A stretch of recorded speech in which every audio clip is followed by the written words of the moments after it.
mess-making. Officers found photographs of Frazier and Waddell on the floor, torn up. Nothing of value appeared to be missing, including numerous firearms, all items likely to be stolen in a home invasion. See the problem immediately? And when officers reviewed security video from you know what else is like so funny about this too? And thank you, the person in chat that gave me the phrase movie logic, because I mean, it is so spot on, and it's going to be littered through this entire video. One thing that is just so fascinating is that when people plan it was a burglar, it was a home invasion. When cops go in and check that out, if there's no items of value missing, they're going to know it's not a burglary.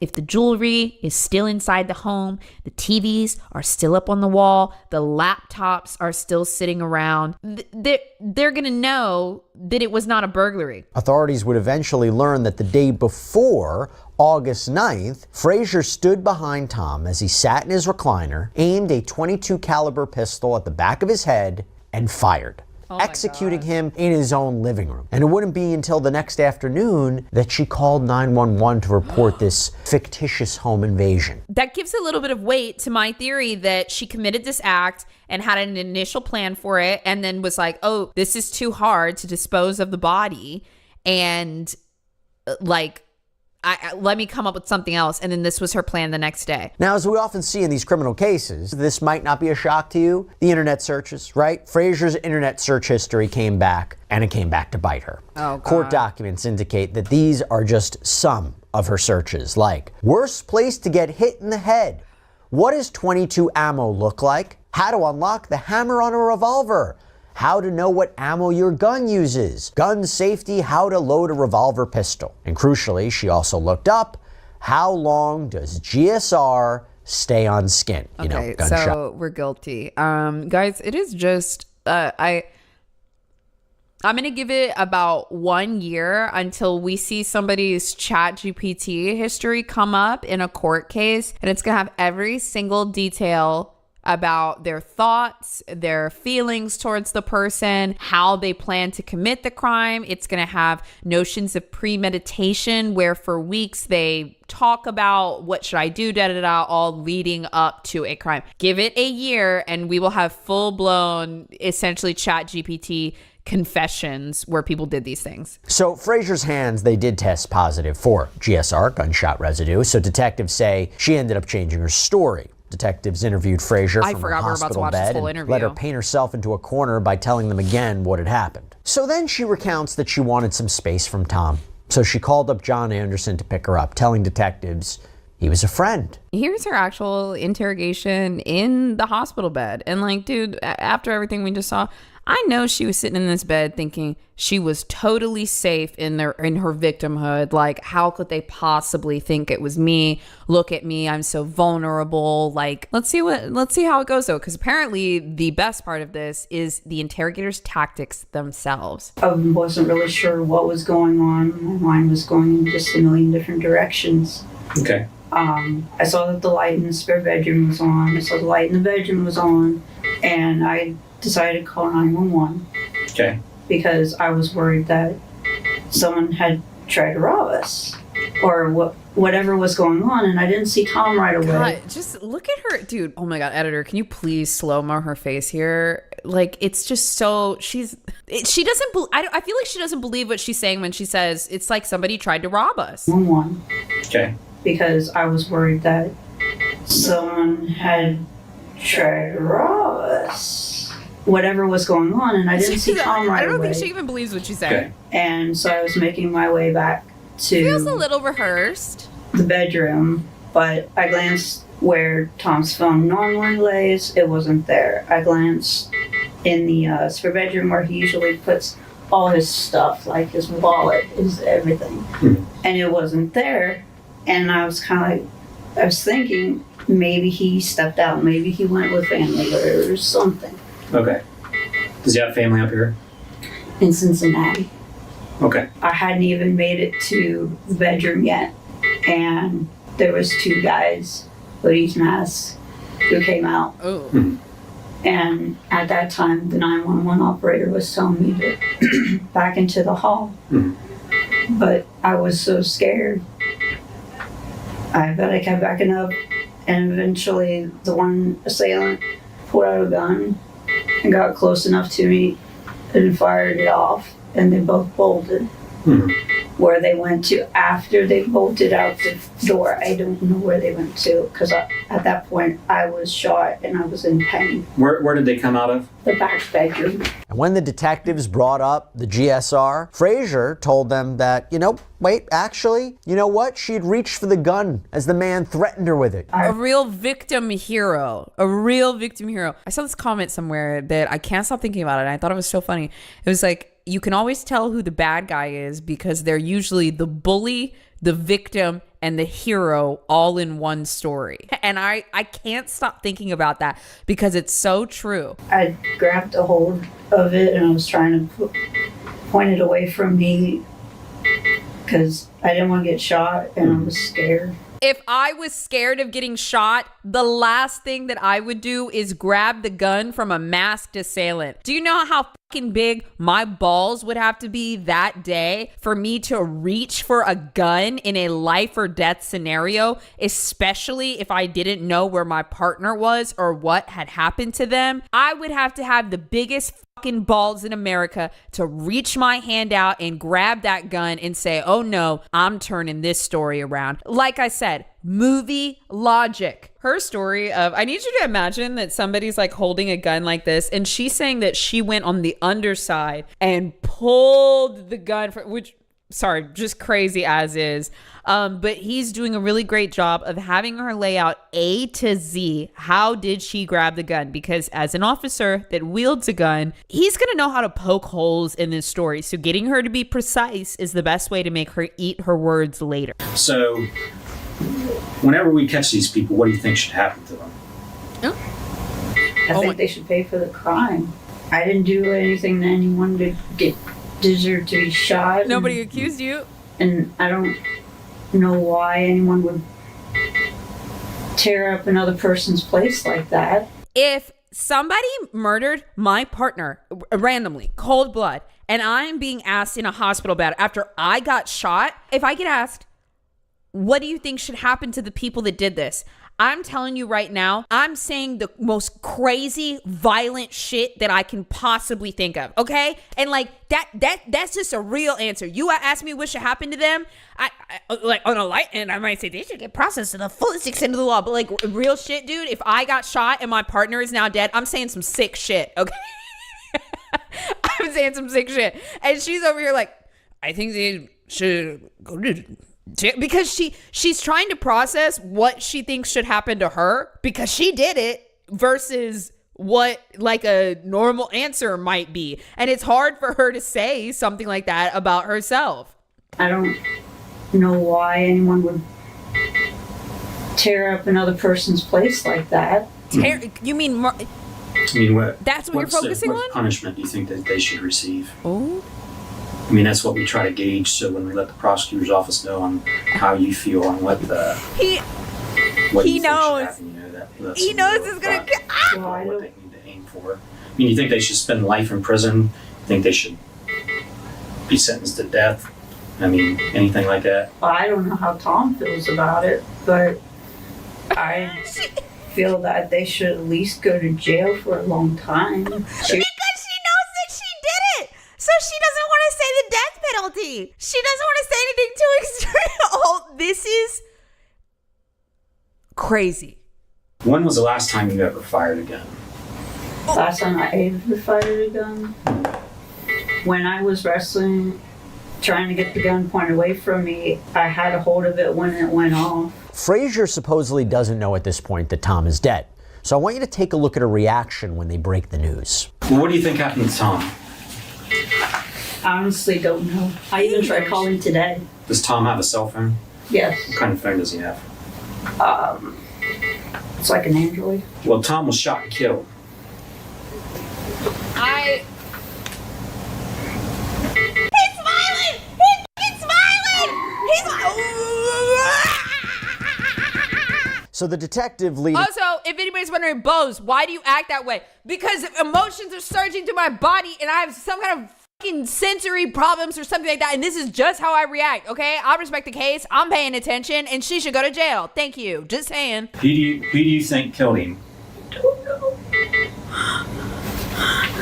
Let me ask you this, and I'm going to ask you to be 100% honest with me. Oh my God. Did you have something to do with his death? No. Yeah. Okay. So let me explain this to you, Deborah, and I'm going to be as straight as possible. I've probably been a cop now for about 20 years. This isn't the first murder investigation that I've ever handled. It's not going to be the last. When we start our investigation, we look at every angle. We look into every possible situation, possible scenario, and everything that you tell us, we go and follow up with. Okay? Yeah. Would you have an issue if we looked inside of your phone? Okay. Do you have password? And then she's going to come up with an excuse when they really try to take the phone. What's your password? I forgot. I don't remember. I'm just really And it's all right, I stressed can tell you what it is. It's 6813. We did a search warrant on your phone. So that means we knew what you searched for and what you did and where you've been. So on the night of Wednesday, something happened. I don't know exactly what happened in that apartment between you and Tom, but I know that you're the one that's responsible for his death. I'm not. Why are you searching? How long does gunshot residue stay on my hands? Yesterday morning at 8 in the morning. Listen, you did. I didn't.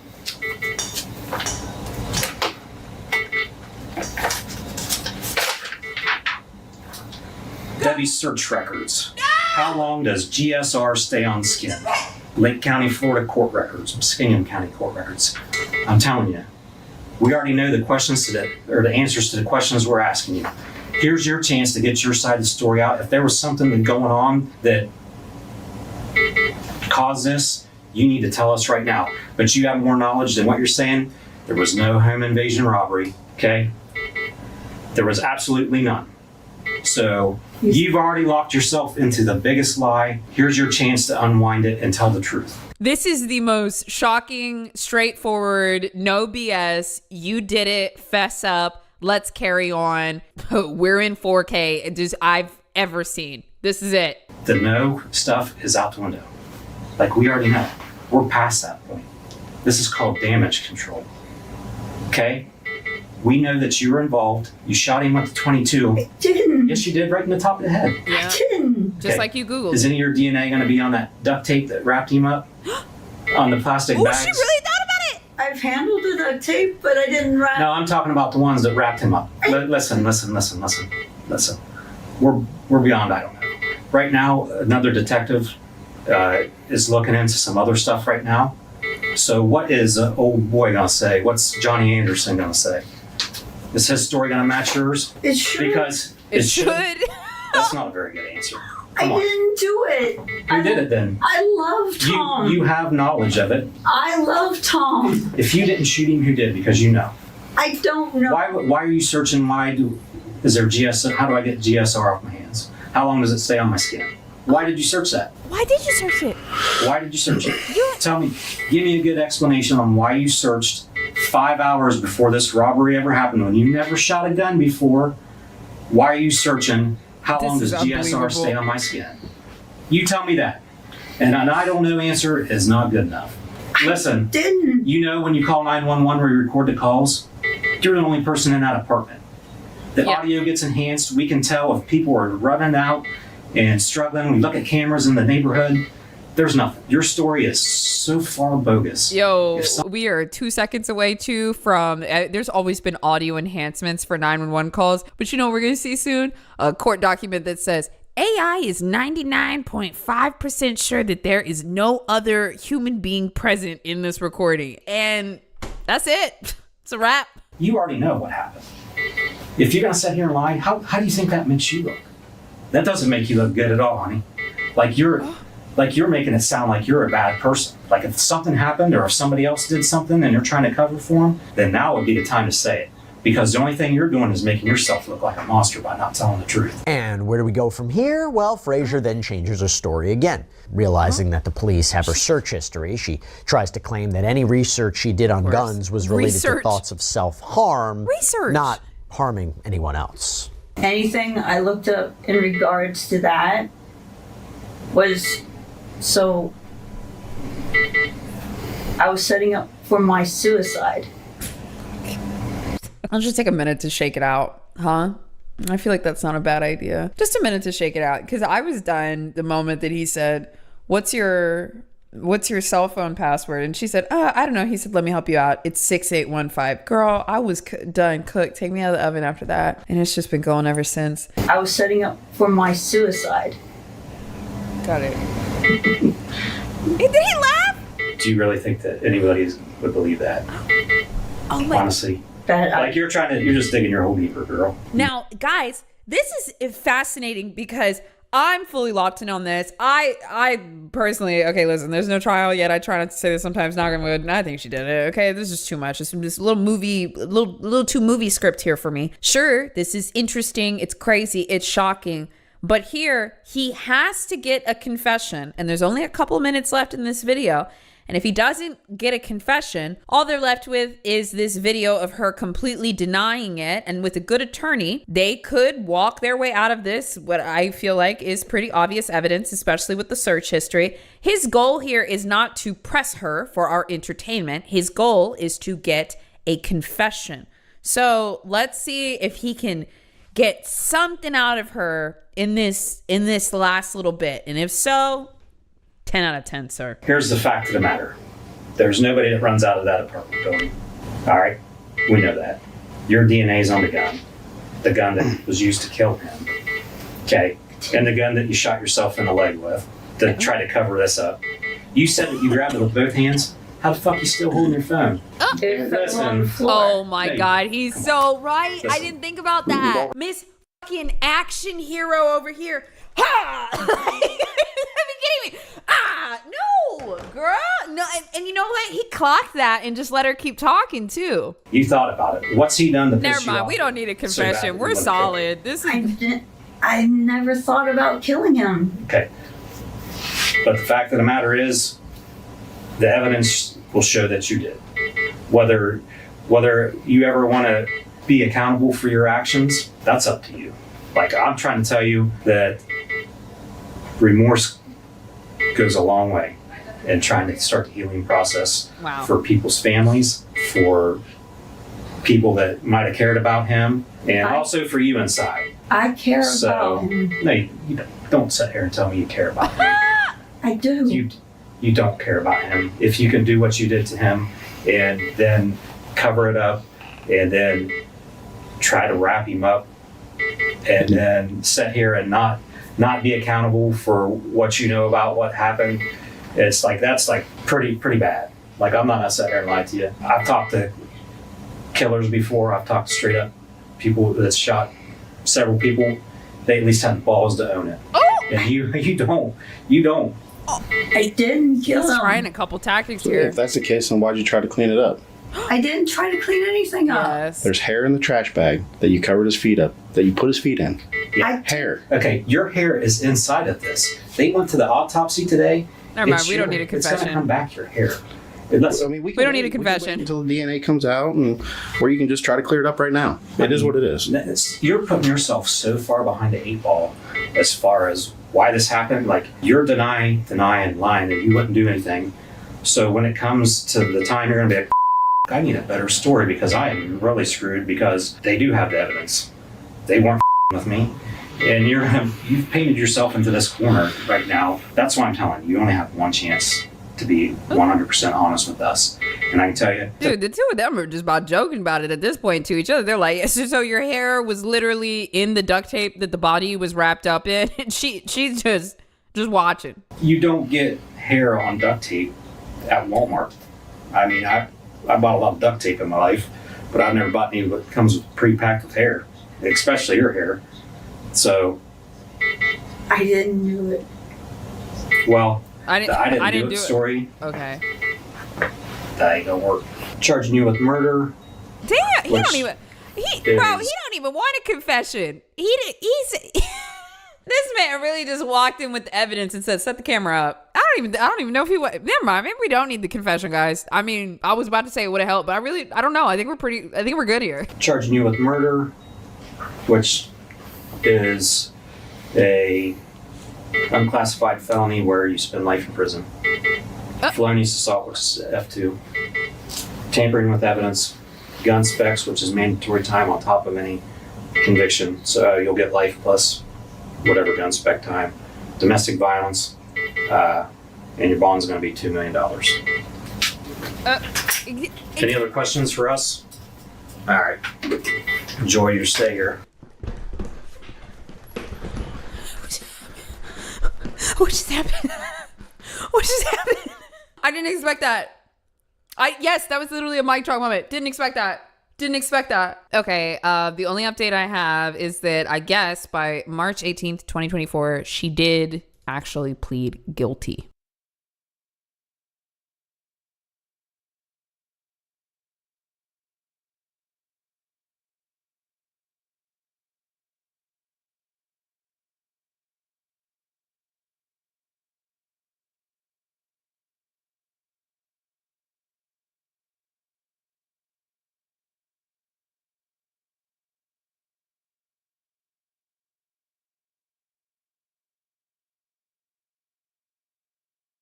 I am going to read this new article that came out from Ollie Breland. The Proud Boys love cancel culture now. Inside the far-right network that is working to get people fired for what they say about Charlie Kirk. What do you want to call them? Give me a name. White supremacists and Who would white you like me to condemn? White supremacists and right Proud Boys, stand back and stand by. But I'll tell you what. Somebody's got to do something about Antifa. I didn't want to leak this. I gave some quotes to Ollie about this last night, but he informed me that the Proud Boys, when he was interviewing me for this, in order to get a quote from me, he informed me that the Proud Boys are actually actively coming after me and that they have been looking for anything and everything they can, alongside many of these other conservative groups, obviously. It's just funny because it's the Proud Boys, right? Like they did January 6th. But apparently they are looking for anything and everything they can in my background to get me deplatformed, which is really funny because like when you say the Proud Boys are coming after me, one would assume they're trying to like violently and physically apprehend me and kill me or something. No, instead of their trigger fingers, they were using their Twitter fingers. When Enrique Tarrio picked up the phone, the first thing he wanted me to know was that he was pushing through a 4-day hangover. This was on Monday, and he had just returned to Miami from Westfest, an annual pilgrimage to Las Vegas in which Proud Boys from around the country gather for hard drinking and general debauchery. Basically a frat party, he said. But with that out of his system, Tarrio, who has long been one of the far-right group's key leaders, found himself stirred by a more pressing preoccupation: all the people he wants to get fired. Over the past several days, Tarrio told me, has activated an extremely effective network of Proud Boys to scour the social web, find posts celebrating the assassination of Charlie Kirk, identify the individuals involved, and persuade their employers to fire them. Oh God, they are soy boys, dude. Such pussies. Oh my Lord. Fed activity. In many of these groups, people celebrate over growing tallies of firings in which they refer to as scalps. He told me, it's funny because this was a tactic that was used on us from 2017 forward. We got deplatformed, debanked. He told me it sucked for us. I always said I wouldn't do it back to anybody, but since then, I've been incarcerated for something I didn't do, Tarrio said, referring to his conviction of seditious conspiracy for his role at the Capitol insurrection. Yeah, those are the guys that are after me, by the way. On January 6, 2021, so I'm in a different mindset now. An eye for an eye right now. In 2023, when officials announced that Tarrio had been sentenced to 22 years in prison, they emphasized that no organization put more boots on the ground on January 6th than the Proud Boys, who were, under Tarrio's direction, at the forefront of every major breach of the Capitol's defenses, leading the on-the-ground efforts to storm the seat of government. In January, Tarrio was released from prison as a part of Trump's blanket January 6 pardons.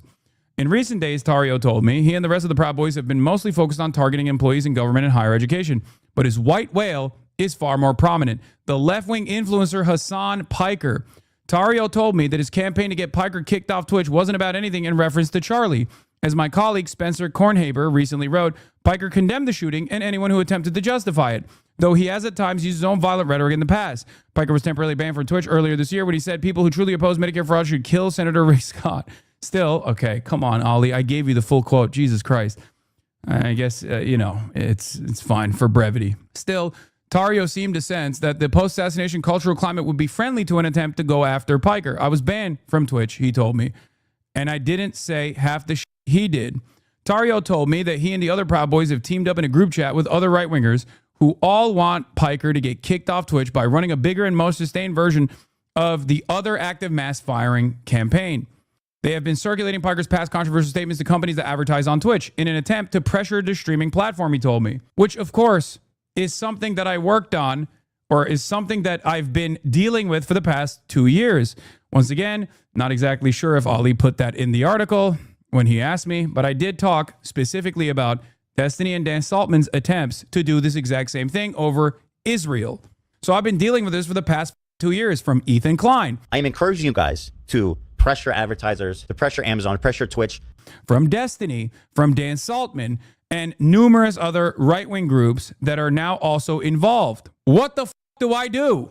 Asmongold is another dipshit that is also engaged in this. I've been pretty reasonable about this for a long time. I think they should ban him. I do. And the more they attempt this and the more it doesn't happen, the more insane they get. I thought you greatly disliked The Atlantic. I like Ollie Brelin. He has covered me in the past. That's why I chose to give him a quote. The Atlantic is far from my favorite publication. Let's be real. You know. Yeah. Richie Torres, Andrew Cuomo, Eric Adams, Ethan Klein, Destiny, Asmongold, Dan Saltman. What the f*** are ADL? What is happening? What the f*** is happening? Elon Musk has gotten to a point where it feels like if you're not like, I mean, f*** it, bring some goddamn Marxist-Leninists in there too and throw them in the pile too, you know? Just what a rotation of people who have decided that ideologies aside, we can all get together, shake hands, and take out the true evil in American society. The CEO of Twitch is set to be interrogated by Congress alongside other CEOs in an effort to suppress leftist speech online. Ethan Klein's H3 subreddit can't figure out if they like this. The consensus is we wanted fascist censorship, but it was only supposed to be for Hassan. You would think this moment would be a wake-up call that Ethan had been pushing an inherently fascist agenda when he screams about how dangerous, un-American, extremist, tanky leftists need to be deplatformed and silenced. But no, they think it's Hassan's fault for existing. Yeah, you got it, guys. H3H3 foot soldiers, you got what you wanted. Why aren't you celebrating? It doesn't make any sense. Isn't this what you wanted? What do you think was going to happen? I disagree with that. They love this. They're not conflicted. These are the few dissenters. Hassan and other radical propaganda should be banned from Twitch. However, this being a government action and not an action taken at the platform's sole discretion opens an extremely ugly precedent. Also, those Republicans won't stop with people like Hassan and use this to go after any and all people, even slightly left of MAGA. This is not a good thing. They didn't realize that when they were propping up Asmongold as an alternative, highlighting his active attacks against me. What happened? Dan was telling Lonerbox he regrets it because he didn't actually think it would ever happen, and that Destiny and you are both targeted by politicians now. Oof. I feel like my YouTube is going to get permaban soon because I got like broad demonetized yesterday for that I didn't even cite a video. So I don't know. I'll appeal it. We'll see what happens, but...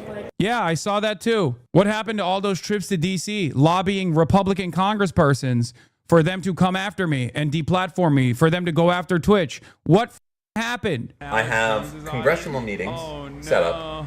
Okay? That's like with more than one dude. Republicans, obviously. How many times did I say that this administration was going to inevitably do that to everyone? I didn't think the leopards would eat my face. How did this happen? Part of the reason why it's happening also is because I have to 1v99 motherfuckers on this, okay? Every goddamn day. From all different walks of life, all different backgrounds. Like I said, from Andrew Cuomo to Eric Adams to the ADL to Jake Tapper, down to the Proud Boys. You got the Proud Boys and the ADL shaking hands on this shit. And now you know who else is shaking hands on this? Nick Fuentes. You got literal neo-Nazis up in here being like, hell yeah, brother, time for the deplatforming. McCarthyism is here, and it was championed by a lot of self-described liberals as well. Wake the up. If you're conflicted in this moment, wake up and realize who the real enemy is here, okay? Jesus Christ, I have, in spite of the unimaginable amount of resentment that has come from all of these different like self-described liberal places, have not once even shied away from openly admitting who the real problem is. It's Donald Trump and his administration. And these idiots are still holding on to petty grievances. It blows my mind. I think some of you guys are losing the plot if you're cheering this on. This will literally only hurt left-leaning and progressive political commentators while fascists and right-wing radicals will continue to dominate the airwaves. Oh my God. Oh my God. They're finally realizing it. What happened? I thought Asmongold was just like kind of MAGA. What about Asmon? Because he's juicing hard on Trump. But he's like pro-Trump, isn't he? Oh my God, is he? I wouldn't say he's... I have to imagine, right? I don't think he's like pro-Trump explicitly, overtly. I know people try to say that. I think he definitely leans more conservative, but I don't think he's as conservative as people try to paint him out to be. Well, let's see. I think I would say he's Trump-coded. Trump's good at this, ... I've watched his content. It's not... That was said sarcastically. It's not super pro-Trump. He's Trump-coded, though. Did he vote for Trump? Probably, yes. Probably. Yeah, probably, yes. But it's not a total glaze fest or anything like that. It was fine, right? When you guys were hyping up every dumb Republican on the internet that wanted a crumb of clout, like that fucking sex pest lawyer guy that you guys thought was the most esteemed legal mind anyone's ever seen. What happened? What the happened? This morning, we found out that after all of the endless advocacy from these the Republicans have decided to add Twitch and the Twitch CEO to the pylon in the post Charlie Kirk violent rhetoric galore for one reason and one reason fucking only. We know what reason that is.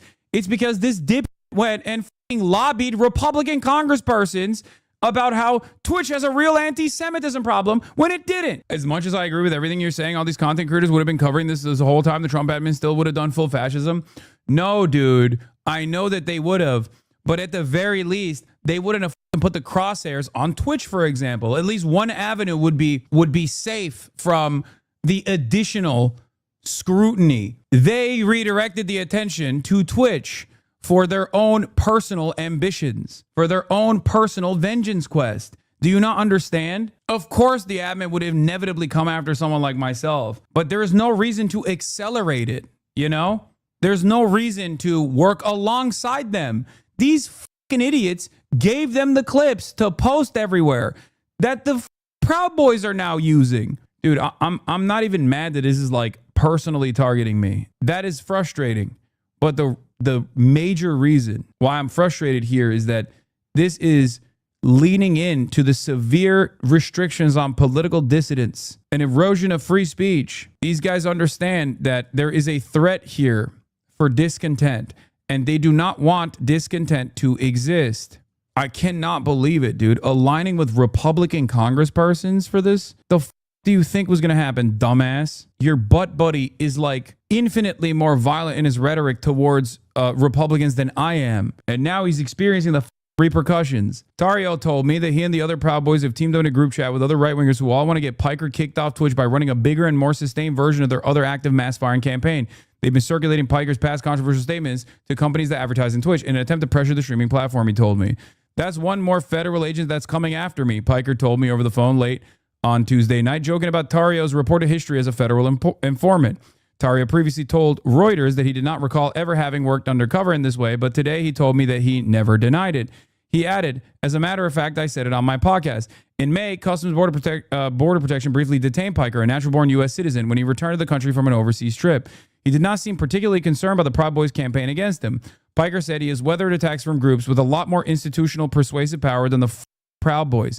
I also asked him about the comments that got him booted from Twitch earlier this year. It wasn't a call to assassination, Parker said. It was an attempt to say Rick Scott shows that Republicans don't actually care about Medicare fraud. The Proud Boys' efforts are a part of a larger campaign to punish Kirk's critics. Okay, I'm gonna tell you the truth, and I think it's because it's The Atlantic. The editorial control was placed on this article. Sorry, that 100%. I think Ollie's a great journalist, but I don't see some aspects of my revelations here. The reason why I didn't seem so concerned about the Proud Boys campaign against myself is because I told him that I was dealing with the ADL on a daily basis due to my anti-Zionist advocacy. But of course, this is The Atlantic, so I suspect that they cut that part from my quotes. Anyway, the Proud Boys' efforts are part of a larger campaign to punish Kirk's critics and those who have celebrated his killing. Called him out And hell, called their employer. Vice President J.D. Vance said on Monday while guest hosting an episode of the Charlie Kirk Show. Trump wants more. He tweeted out, "Great news, America. The ratings challenge Jimmy Kimmel Show is now canceled. Congratulations to ABC for finally having the courage to do what had to be done. Kimmel has zero talent and worse ratings than even Colbert, if that's possible. That leaves Jimmy and Seth, two total losers. On fake news, NBC. Their ratings are also horrible. Do it, NBC. President DJT." I'm going to be honest. I never thought it was going to be this whack. I did not, for even a brief moment, assume that modern American fascism was going to be this lame. Like, I knew it was going to be awful. I knew it was going to be harmful. I knew that there was going to be a lot of horror, but I did not think that it would be conducted over petty grievances and narcissistic desires being enforced. I'll give you one example. Big balls. I didn't think that big balls getting beat up by two teenagers, one teenage girl and one teenage boy at the age of 15, was going to be the testing ground for a military deployment on an American city, the Capitol. I didn't think so. It's so lame. I didn't think that the president's favorite podcaster being killed would lead to the opening up of the floodgates of the erosion of the First Amendment. He is the Horst vessel of this admin. Charlie Kirk is being presented as the Horst vessel of this administration, something that we pointed to literally the first day. We are entertaining the dumbest fascist takeover of all time. Isn't it up that even Charlie would probably disagree with this cancellation of Kimmel? I mean, yeah, he wasn't exactly the biggest fan of the First Amendment, but I think even he had the wherewithal to understand that this doesn't look good, that this is not going to be reflected on positively. Maybe some of the dumbest MAGA tyrant boomers are going to love it because they hate Jimmy Kimmel because Jimmy Kimmel made me feel bad during COVID. I hate that pussy. But like, for the large majority of the public, they're either going to be like, the are you doing? Or they're going to hate it. Based on a rough tally of companies that have publicly confirmed Kirk-related firings and disciplinary action, dozens of people have lost their jobs in recent days. A pilot from American Airlines was removed from service, according to the company. The operator of a Texas Roadhouse in Florida, an employee at Freddy's Frozen Custard and Steak Burgers. Wow, dude, you guys are really doing it, man. What a revolution. What a revolution. Getting dudes fired from Freddy's Frozen Custard and Steak Burgers? Wow. Dog, that's sick, man. You guys are so sick. Amazing. You really did it now. Many observers have pointed out the resemblance of the firing campaign to online mob circa 2020, and the entire episode has reignited debates over the difference between free speech and social censure. Tario told me that these efforts have resulted in more than 100 people being fired and counting.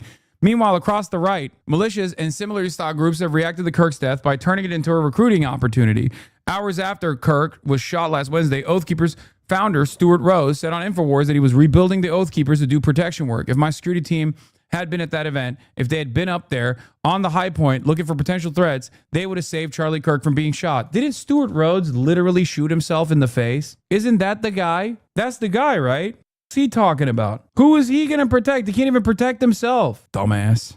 He claimed that he was writing a proposal. That's the funniest part about it, is that like all of these incompetent losers, all of these fascists are so insanely incompetent. Like, they're hilarious. While Proud Boys still operate on the ground at physical events, they roam the streets and get into fights much less than they used to, according to data from the Armed Conflict and Location Event Data, ACLED, a nonprofit that tracks political violence.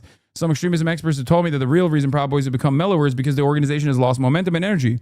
Tario claims otherwise. The culture has shifted dramatically, he said. It's kind of like, we won. We got what we wanted. Just last month, I posed a question of why the Proud Boys had seemed absent compared with their boisterous presence throughout Trump's first term. One answer seemed to be that the second Trump administration had taken on a mission of the Proud Boys from within the federal government. Now the Proud Boys are focusing on other things, Tario said, shifting to behind-the-scenes work such as their ongoing cancellation campaign. I guess it's kind of hypocritical for us after saying, oh, free speech or whatever, he acknowledged. But the problem is the right isn't good at fighting dirty. Now they figured it out, he said, and it's working. Something Ali didn't actually put in this article, but he presented to me in quotes as well, is that, he basically does kind of mention this, but I thought it was really funny, is that Enrique Tario basically alludes to the fact that he doesn't give a shit about whether or not I've made a statement about Charlie Kirk or not, and simply just wants me deplatformed. You can kind of tell from the article itself where they are like, we looked to see anything in reference to Charlie and we couldn't find it. So we just decided to go after his old quotes. Why are they being so blunt? This article makes them look bad. They're the Proud Boys, chatter. What the fuck are you talking about? They literally got clapped for doing January 6th. They were in prison. The guy, Enrique Tarrio, who is like now trying to do Twitter finger shit to me, is unironically a dude who was supposed to be in prison for 22 years for facilitating the January 6th insurrection. Really tarnishing the legacy of the Proud Boys, the good legacy of the Proud Boys. Didn't it come out that he was a Fed? Yes, he was. He was an FBI informant. And one might assume he still is, which is ironic because I made that joke. I said, that's one more federal agent that's coming after me. Parker told me over the phone late Tuesday night, joking about Tarrio's reported history as a federal informant. And he didn't even stand back from that. He was like, yep. All right, y'all, I got a whole bunch of breaking news here for you. Yes, I have Jimmy Kimmel updates. Yes, I have Charlie Kirk updates, but I also have about 523 other things to get to as well. So sit back and relax. This one's probably going to be a long one, playing catch up here. But let me start with this. So Estonia is now saying that Russian fighter jets are violating their airspace in a brazen incursion. And so this comes right after we had Vladimir Putin and Russia. They sent a whole bunch of drones, a whole bunch of fighter drones into Polish airspace. And that led to a massive crisis. You know, NATO is scrambling behind the scenes, getting together at the last minute. They invoked, I believe, Article 4 it is. Estonia is invoking Article 4 over this as well. And so this is, make no mistake about it, this is Putin testing his limits, right? And the other thing is he's gathering intel on NATO and on their ability to have decent response time. That's what this is also. And so this is a very, very dangerous moment, man. I mean, I know Trump always liked to attack Joe Biden and say, we're on the brink of World War III, World War III, folks. But without a hint of exaggeration here, we're actually on the brink of World War III. And in this moment, you have Trump, who's wholly unequipped to deal with somebody like Putin. I mean, Putin knows exactly how to work this guy. First of all, Trump has a soft spot for authoritarian leaders anyway. But add in the fact that he knows exactly how to massage his ego. He says things to him like, well, you actually won the 2020 election. Everybody knows that. I mean, it's the mail-in voting. That's the problem. You got to get rid of that mail-in voting. So he's using Trump to basically lead to instability within the U.S., but also, flattering him to get on his good side. And basically now he's pushing the limits as much as humanly possible. And Trump is basically nowhere to be seen. I mean, when you had the Russian drones go into Polish airspace, he was out there saying, oh, maybe it was a mistake.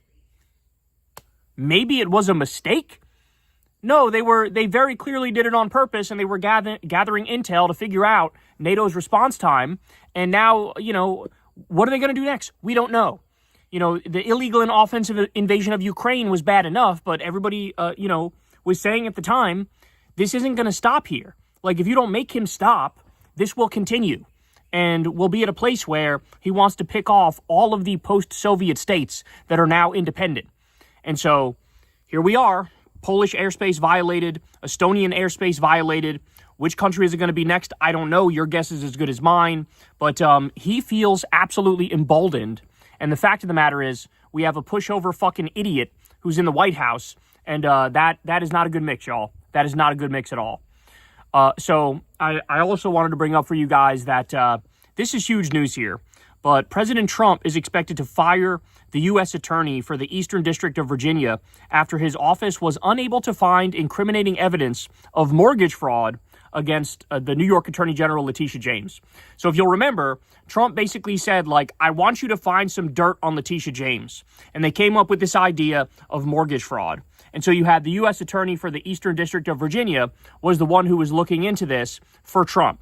This person comes back and says, sir, I looked and unfortunately there's nothing there, so there's nothing I can do for you. In other words, Letitia James didn't commit a crime. I know that you wish she did, but she didn't. And so Trump's reaction to that, instead of being an adult, instead of saying, okay, it is what it is, no, his reaction is, I'm now going to fire this person and bring somebody in who will muck up fake charges to go after Attorney General Letitia James. This is how insane this man is. This is how ridiculous he is. This is how childish and petty and how much like King Joffrey he is. Basically, Letitia James's name was totally cleared, and he's like, well, I don't give a fuck, unclear it.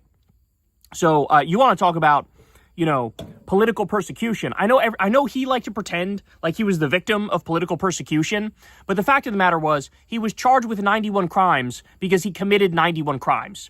He actually did the crimes, and then when the judicial system kicked into gear and actually held him accountable, he was like, well, this isn't fair. I'm supposed to be able to get away with my crimes. No, you did it. And so that was the system working as it should work. But in this instance, he's like, well, I don't care that you actually cleared her. I want to fucking destroy her. So do it or get out of the way. That's what's happening here. So absolutely horrific stuff there. And it's amazing that this stuff is just like, it's out in the open. This is all discussed out in the open. This was like an ABC News article that lays it out in no uncertain terms. Hey, this is what's happening. He's pissed off that, this U.S. attorney for the Eastern District of Virginia is abiding by the letter of the law and doing their job. He's pissed off that they're not acting like a political hack, and he wants to bring in a hack because he has, he wants to get some retribution and revenge on Letitia James. So just absolutely crazy stuff there. Now, this was a huge deal, too, and I don't see the media talking about this much at all yet. But shout out to Ken Klippenstein because he's the one who got this first. And then I believe Drudge picked it up and some other places may have picked it up.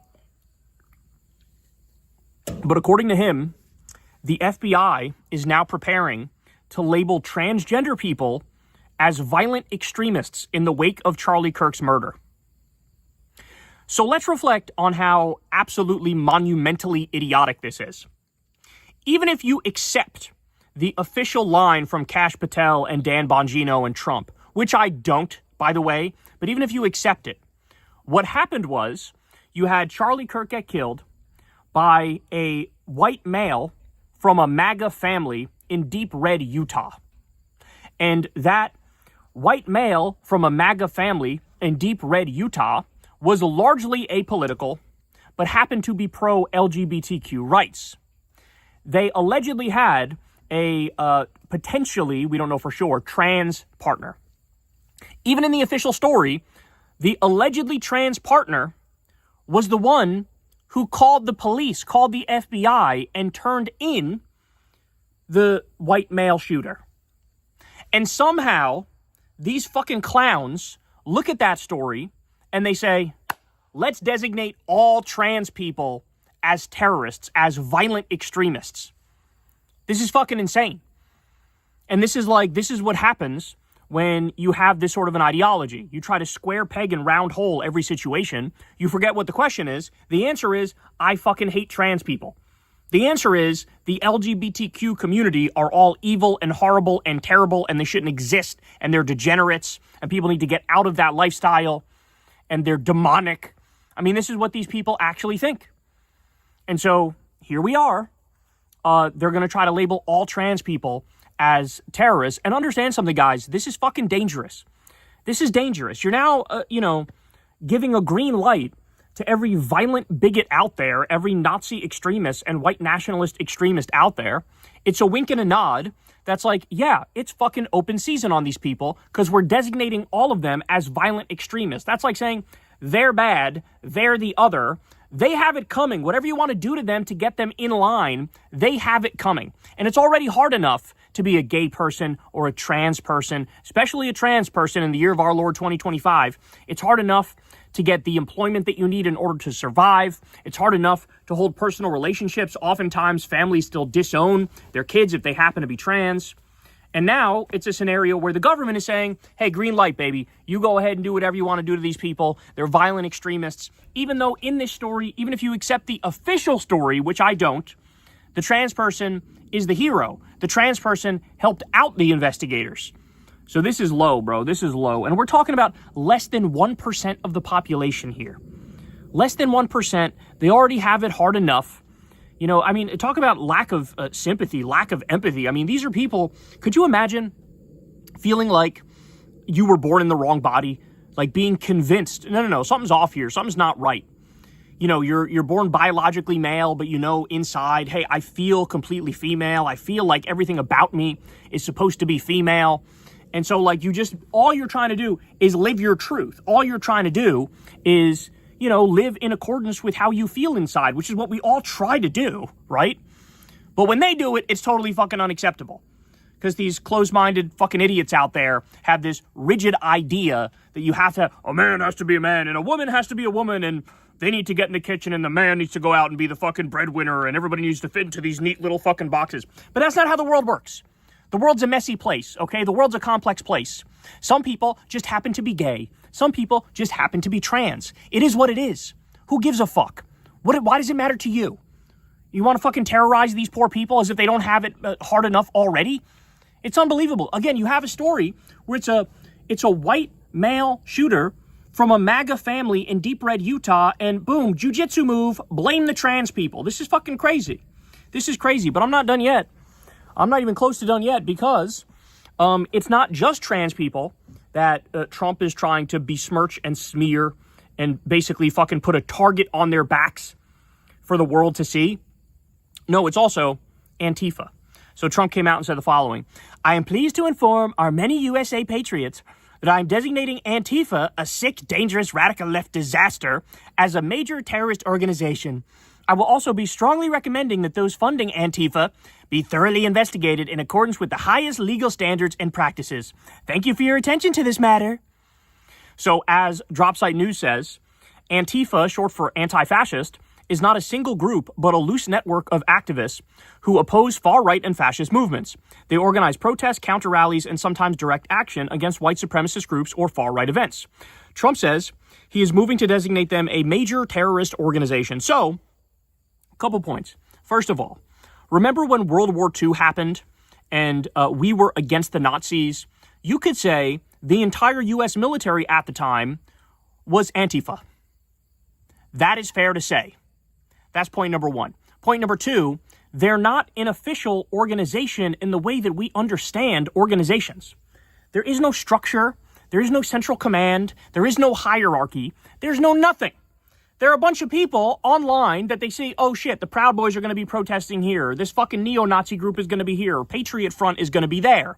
They're threatening drag queen story hour or whatever the fuck it might be.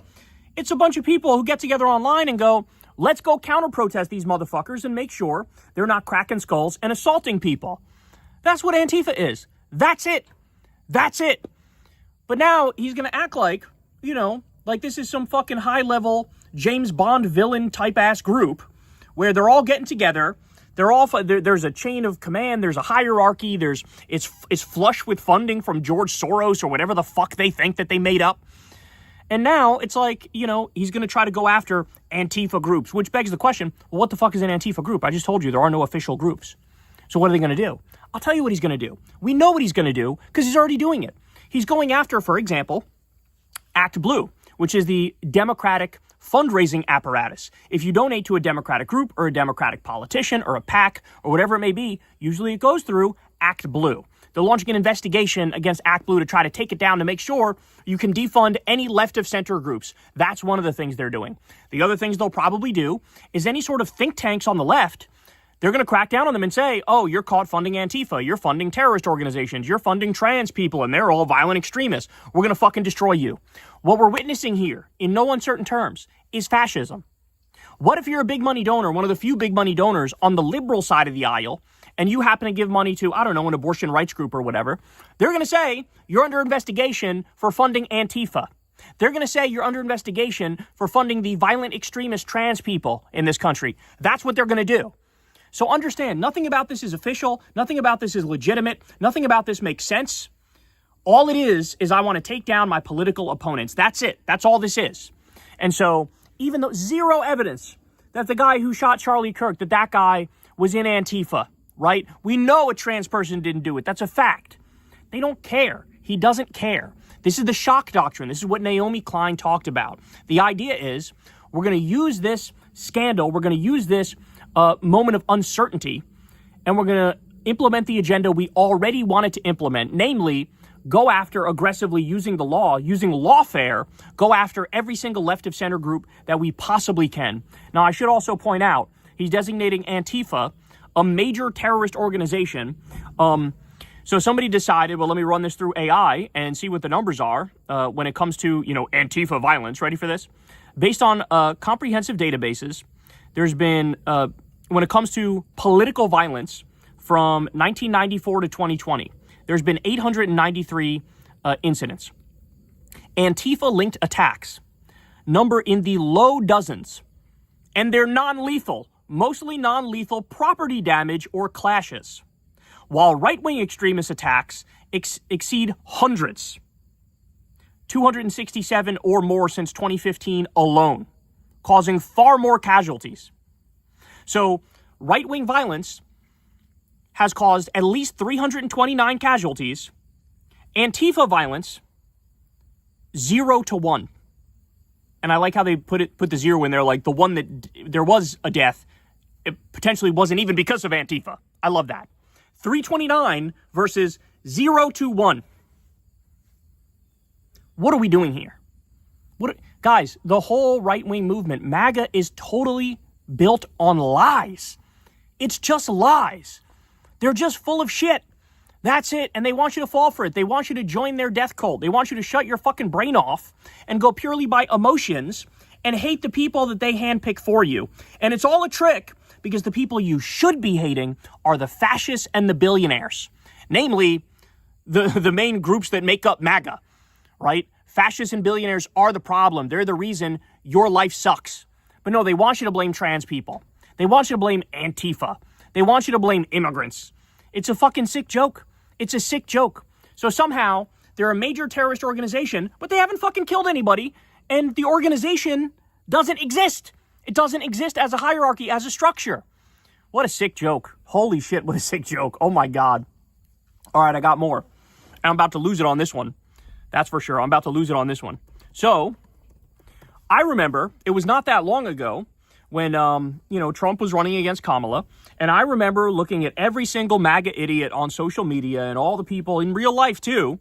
They swore up and down 1,000 ways to Sunday that, hey, the reason why I have to support Trump is because the right is both pro-free speech, laugh along with me, and anti-war. Laugh along with me again, right? Well, guess what?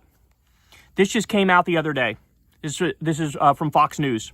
Here's a quote from Trump on Bagram Air Base, which is the air base in Afghanistan. Quote, "We're trying to get it back, by the way, okay? That could be a little breaking news. We're trying to get it back because they need things from us. We want that base back. It's an honor. It's an hour away from where China makes its nuclear weapons." So to put that in layman's terms for you, here's the anti-war president saying, I want to reinvade Afghanistan and take back Bagram Air Base. Let me repeat that. I want to reinvade Afghanistan and take back Bagram Air Base.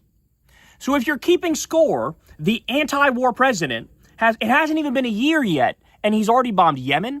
He's already bombed Somalia. He's already bombed Iran. He's already bombed Venezuela. There's plans to bomb Mexico. He's talking about stealing Greenland, talking about stealing Panama, talking about stealing some territory from Canada. Come get your anti-war president. Come get your anti-war president. Imagine being duped by this fucking charlatan. And these people, let me be clear about something. They had no excuse whatsoever, because there were assholes out there like me warning them from before that, you know what, he's not what he's pretending to be. Yes, half the time he says anti-war shit. The other half the time he also says pro-war shit. But none of that matters. What matters is his record from the first term. And in the first term, he increased drone strikes over 400%. He kept us in Iraq. He kept us in Afghanistan. He bombed Syria. He bombed Somalia. He bragged about stealing the oil from Syria. He increased the Pentagon budget every single year. He illegally attacked Qasem Soleimani and killed him. He lured him there by saying we're going to negotiate. Then he murdered a top Iranian commander. That's what he did. He also pardoned war criminals, like from Blackwater. So understand, all the evidence was there that this guy is a fucking liar and a con man, and he's going to get us involved in more wars. And now here we are. Imagine a Democrat. Imagine it was Joe Biden, who, by the way, ended the war in Afghanistan and then told the media to suck his dick when they started attacking him over it. One of the best things he ever did. But imagine it was Joe Biden who came out and said, "Oh no, Jack, I think we should maybe we should reinvade Afghanistan. I think that's a good idea. Could you imagine what the reaction would be in that scenario? We would never hear the fucking end of it. Everybody on the right would be correctly screaming, oh, this fucking warmongers, America first, focus on America. Why are you focusing on Afghanistan? Trump does it. I haven't heard a single fucking person on the right bring it up. Not a peep. Not a peep. It's awfully fucking quiet out there, if I don't say so myself. So, yet again, I reiterate, tell me how my ass tastes. I was right again. I told you he was not in favor of free speech. He's, in fact, more anti-free speech than any president in modern American history. And I told you he was pro-war, not anti-war. And here's yet another example of exactly that. And all these people who pretended like all they cared about was being anti-war, they will now proceed to say nothing and not condemn Trump, even though he's saying, I want to reinvade Afghanistan. Jesus Christ, man. Holy fucking shit. Holy shit. All right, more horror stories for you, though. So, guess what? RFK came out and he decided yet again with one of these vaccine advisory panels, he decided we're going to further restrict vaccines in this country. So as you all know, they cut off all of the research and development for the not for the MMR vaccines, for the mRNA vaccines. And of course, they restricted who can get the COVID vaccine. All this stuff is a huge deal. I mean, we were on the brink of a fucking cancer vaccine and he cut off the research funding for that. Just completely and utterly unacceptable, right? Well, now what we learned is they are changing the childhood vaccine schedule. And what they're doing is they're making it so that instead of getting the measles, mumps, rubella, and chickenpox vaccine, which is all one vaccine, instead of getting that basically like right away when you're born, now they're saying, well, we want to separate some of them out, right? So we don't want to have one vaccine that has measles, mumps, rubella, and chickenpox. We're going to break those up to, I believe, measles, mumps, rubella in one and then chickenpox in another. And they say, we recommend you get it at 4 years old. So in other words, let's have this large chunk from when you're born where you're not protected from measles, mumps, rubella, and chickenpox. So this is the change that he wants to make. Now, mind you, he's making this decision, and other people that he picked for this panel are making this decision. You go through their names, and it's a who's who of every single fucking crackpot, junk science-believing, anti-vaccine freak that you've ever seen in your life. I mean, I think fucking Dr. Robert Malone, who's an anti-vax crackpot, he's one of the people who's helping RFK on this panel make this decision. This is criminal. This is criminal what we're talking about here. The least qualified people, the biggest fucking liars in the country, and these are the ones making the decision. So let me read you a little something from the Guardian article on this, because I really think this says it all. Ready? Quote, measles, mumps, rubella, and chickenpox can be highly dangerous to children, as the CDC noted in a presentation during the panel meeting.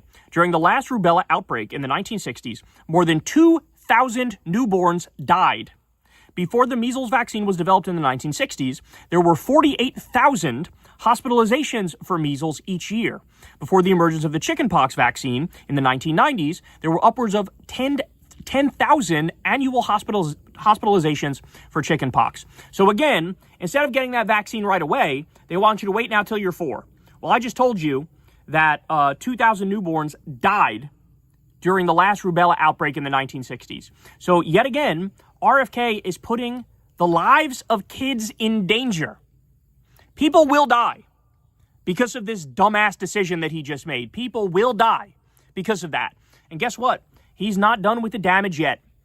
Even to this point, bro, again, it hasn't even been a year. What has he done so far? Limited access to the COVID vaccine, put vaccine skeptics on the advisory panel, fired the CDC director after only a month because the CDC director refused to push the junk science that RFK demanded that she push. He fired 1,260 people at the Epidemic Intelligence Service. So next time there's an outbreak, oh my God, are we fucking as exposed as ever? He ended the U.S. support for a global vaccine program. That's going to have wide-ranging consequences. That'll lead to people dying. He helped kick millions of people off of Medicaid with that big bullshit bill that Trump did. 17 million people going to lose their health care because of Trump, because of RFK, because of MAGA. He canceled the flu vaccine campaign. He's trying to link, as we speak, antidepressants to violence, which is total fucking horseshit. It's always been horseshit. He laid off thousands of HHS workers. So, this is who we're talking about, guys. This is who we're talking about. We're talking about a guy who, here's his integrity. Ready? This is how much integrity he has. He released a Maha report with fake, made-up chat GPT shit in it. And this is why you've had mass resignations at the CDC, at HHS, because they go, look, they're destroying everything. They don't know the fucking first thing about science. They don't know their ass from their elbow. They don't know about medicine. He's just making all these fucking crazy-ass decisions, and the whole country is being held hostage. You got this fucking asshole who's pumped full of human growth hormone and testosterone and fucking, popping Zins all day like he's some frat boy teenager. He's drinking methylene blue fish tank cleaner, because the new fad on the right where they say it fixes your mitochondria or whatever the fuck. This is who's making all the health decisions for the goddamn country. This is who's doing that. It's a sick joke. And remember, lest you think Maha is a real thing, like this guy actually gives a shit about making America healthy again. Remember when Bernie asked him, hey, is healthcare a human right? His reaction was like, meh, I don't know about that. I don't know about that, fella. So let me get this straight. You're going to make America healthy again, but you're not going to try to do it in what would be the most straightforward way imaginable, which is say, everybody should have a right to health care. We should have Medicare for all. That's great, man. That's fucking lovely. We're the only developed country in the world that doesn't have one version or another of universal health care, and your ass doesn't give a fuck, doesn't care, which means what? We're going to have anywhere between 45,000 people and 60,000 people die every year because they don't have access to basic health care. And he's fine with it. As long as you fucking drink your methylene blue, right? And take the peptide that makes your fucking skin darker, which I'm not kidding is an actual thing that he does.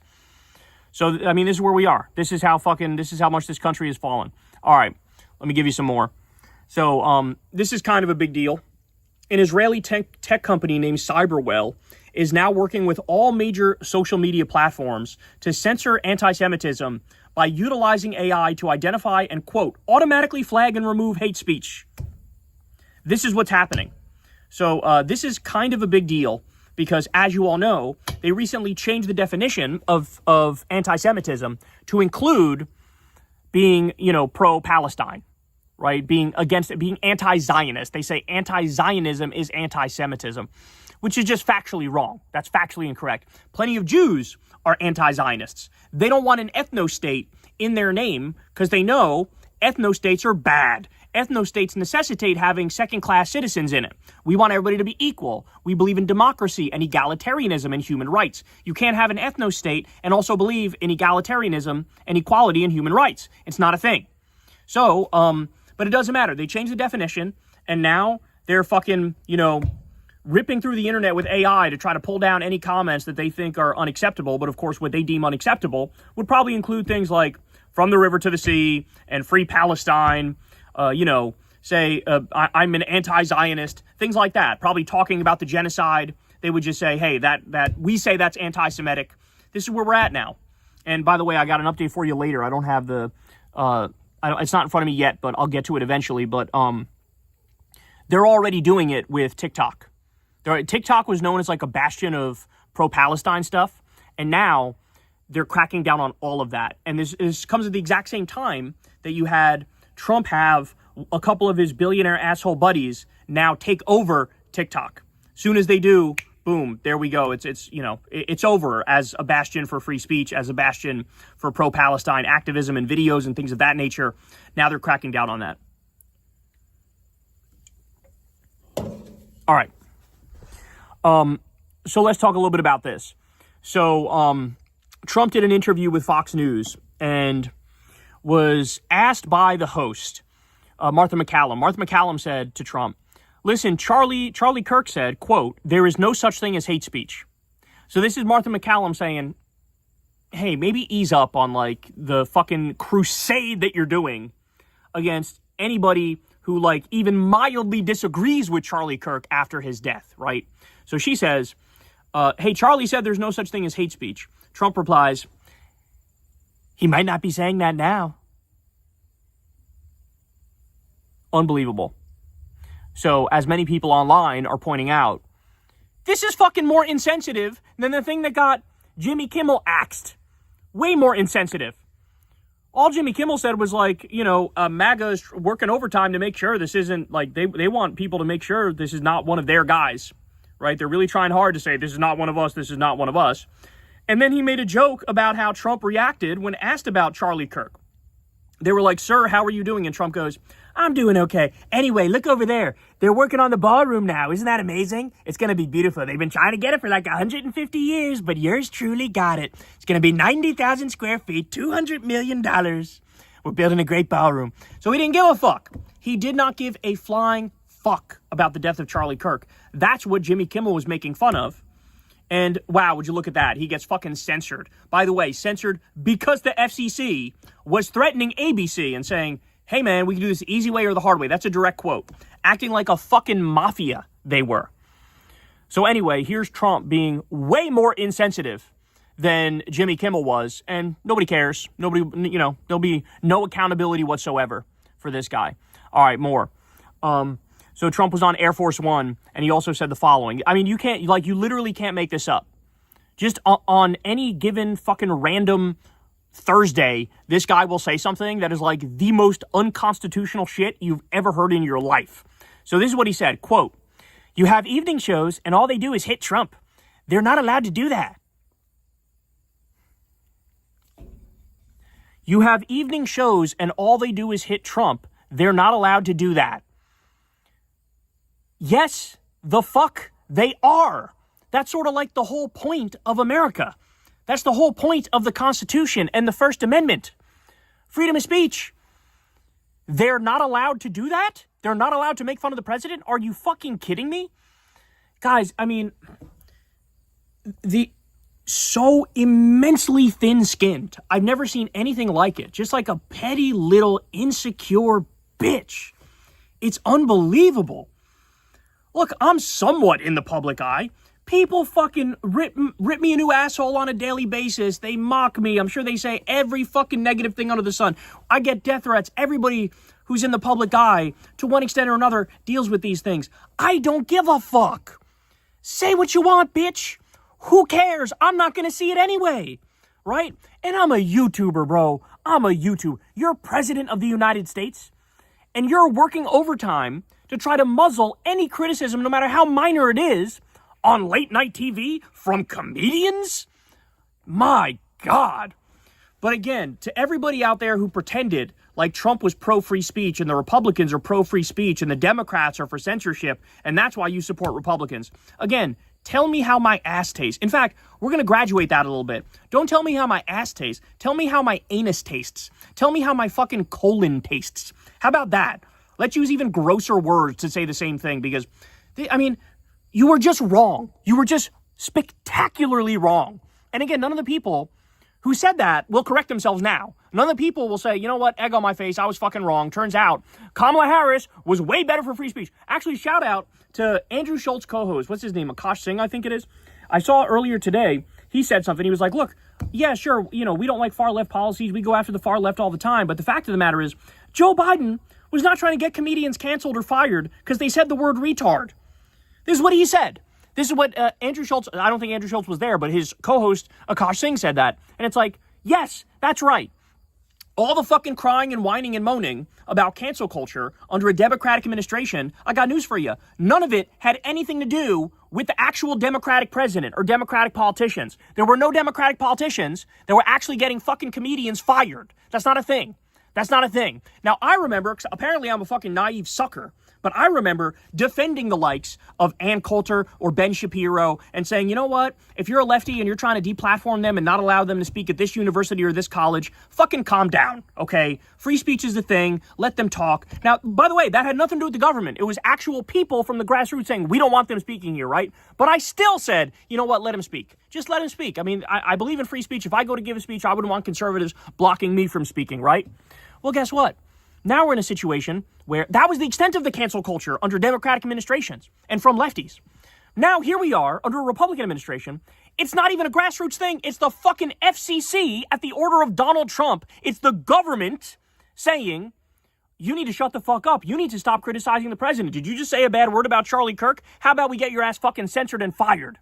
So there is no spare me with the fucking, even the false equivalence bullshit. No, one side is just better than the other side. Democrats are just better than Republicans on issues of the First Amendment and free speech. That's a fact.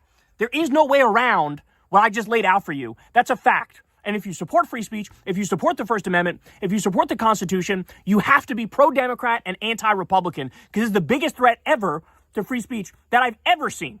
And it's actually the government taking the action here, not a group of fucking, libbed up college kids with septum rings and purple hair, okay? Jesus Christ. All right, let's continue.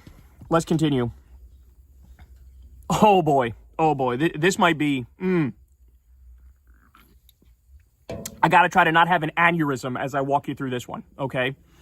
So as you all know, Brian Kilmeade the other day on Fox and Friends, he said, we should give homeless people the involuntary lethal injection. That's what he said. And then he said, just kill them. He literally said the words, just kill them. Again, we're talking about homeless people. We have almost 800,000 homeless people in this country. About 30,000 of them are veterans. These are people. These are Americans. They had hopes and dreams, and they have families, and they have stories, and probably horror stories. Medical bills made them go bankrupt. They went back on their mortgage. Their wife died and they lost their shit. Whatever it may be, right? Had a great support system, but was an alcoholic, and, train went off the tracks a little bit. Whatever it may be. He said, just kill them. Talking about homeless people.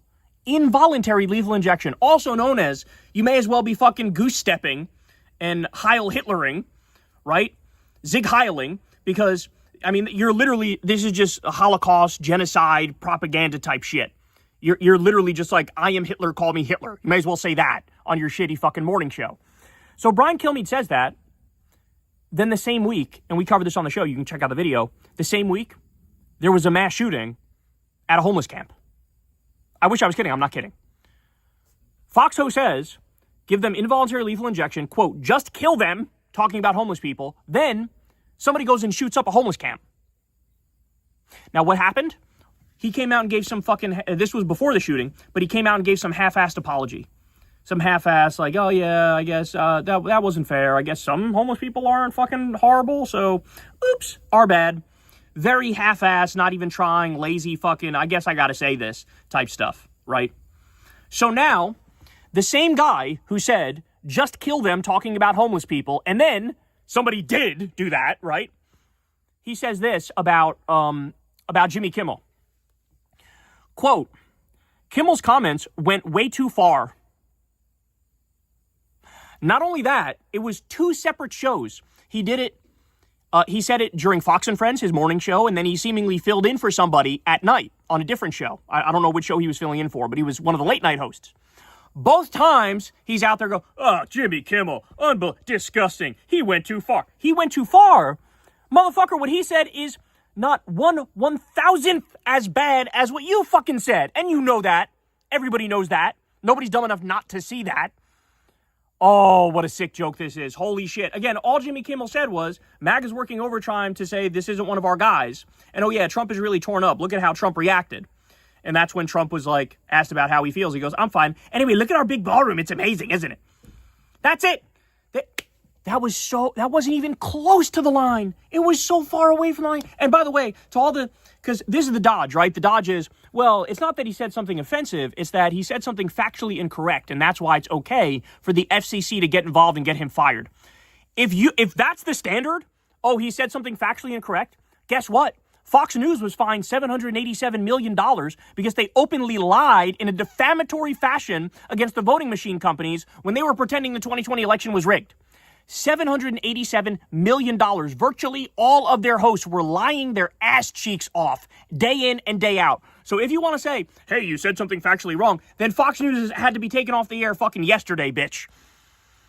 Unbelievable, man. Unbelievable. It's got nothing to do with factually right, factually wrong. And I should point out also, we just learned that the guy who did the shooting, Tyler Robinson, the guy who did the shooting of Charlie Kirk, turns out, you want to know what his Steam gaming name was? Donald Trump. So this idea that, oh, that conversation is closed, you can't entertain the idea that maybe the kid is a Nazi or a groiper or whatever. Get the fuck over yourself, please. Of course we can speculate. Of course we can talk about it. Of course we can bring up the inconsistencies in the story that make no sense. How the official narrative's got fucking giant holes in the story where you could drive a Mack truck through the holes. Are you kidding me? You're allowed to say they were left-wing, you're allowed to say they were right-wing, you're allowed to say they were fucking apolitical, you're allowed to say I think the whole thing was a fucking conspiracy inside job, whatever the fuck. We're adults here, okay? We're not fucking playing this game. Jesus Christ. Jesus fucking Christ. Kimmel's comments went way too far from the guy who literally said this week, kill them all. Talking about homeless people, just kill them. All right. Oh, here's another one. Ready for this? So, Representative Randy Fine, also known as the disgusting pig hog freak, who weighs about 800 pounds and spends all of his time jacking off to the bodies of dead Palestinians. Representative Randy Fine went on CNN and he said, "We live in a world where a meaningful percentage of people now believe violence is legitimate." And Dana Bash says, well, Kimmel didn't legitimize violence.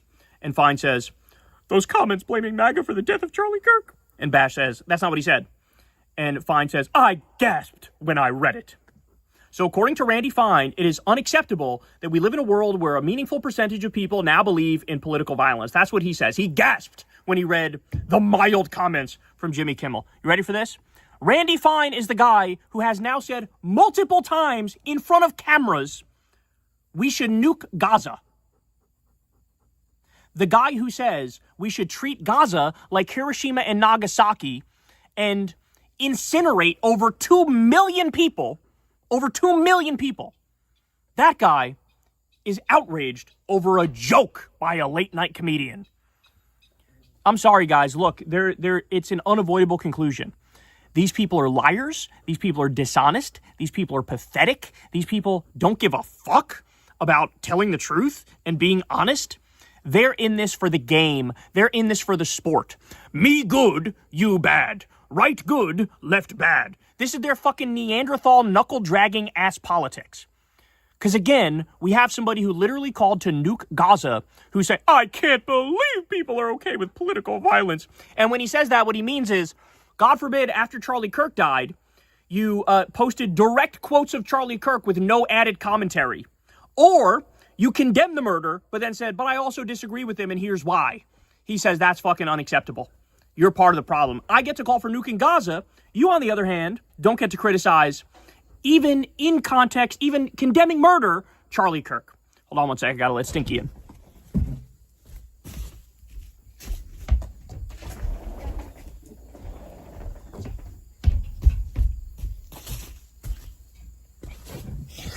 It's becoming a tradition that I have to let Stinky in while I do these segments. It is hot out here for her, though. She's like a cold weather dog. You should see her in like the middle of winter when it's 22 degrees outside. That's when she's outside and wants to stay outside. Like she doesn't want to come in. It's kind of amazing. All right, anyway. So for her, like 80 degrees feels like 112 or whatever the fuck. All right, so now let's talk a little bit more about this Kimmel thing. So what people need to understand is he wasn't really fired for the joke. Like, yes, he was. Like, this was the straw that broke the camel's back, and the FCC applied the pressure to ABC to say, you got to let him go because of this. So the government is directly responsible for getting involved and getting him fired. But the fact of the matter is, Nexstar is trying to do a very large merger with this other company, Tegna. And so they're going to do whatever the fuck it takes, because the merger has to be approved by the FCC. So this is another case that's honestly exactly like the Colbert case. Colbert effectively fired for the same thing. You know, the parent company wants to do a merger, needs to get approved by the FCC, so they're going to suck off Trump in order to get this thing approved. That's the bottom line. And so that's what happened with Colbert. That's exactly what happened here, too, with Kimmel. So, guys, the big takeaway here, and this is something most people are missing, is that oligarchy is a threat to democracy and a threat to constitutional rights. Let me repeat that. Oligarchy is a threat to democracy and a threat to constitutional rights. If you have billionaires, if you have a handful of multinational corporations that control everything and everyone, well, guess what?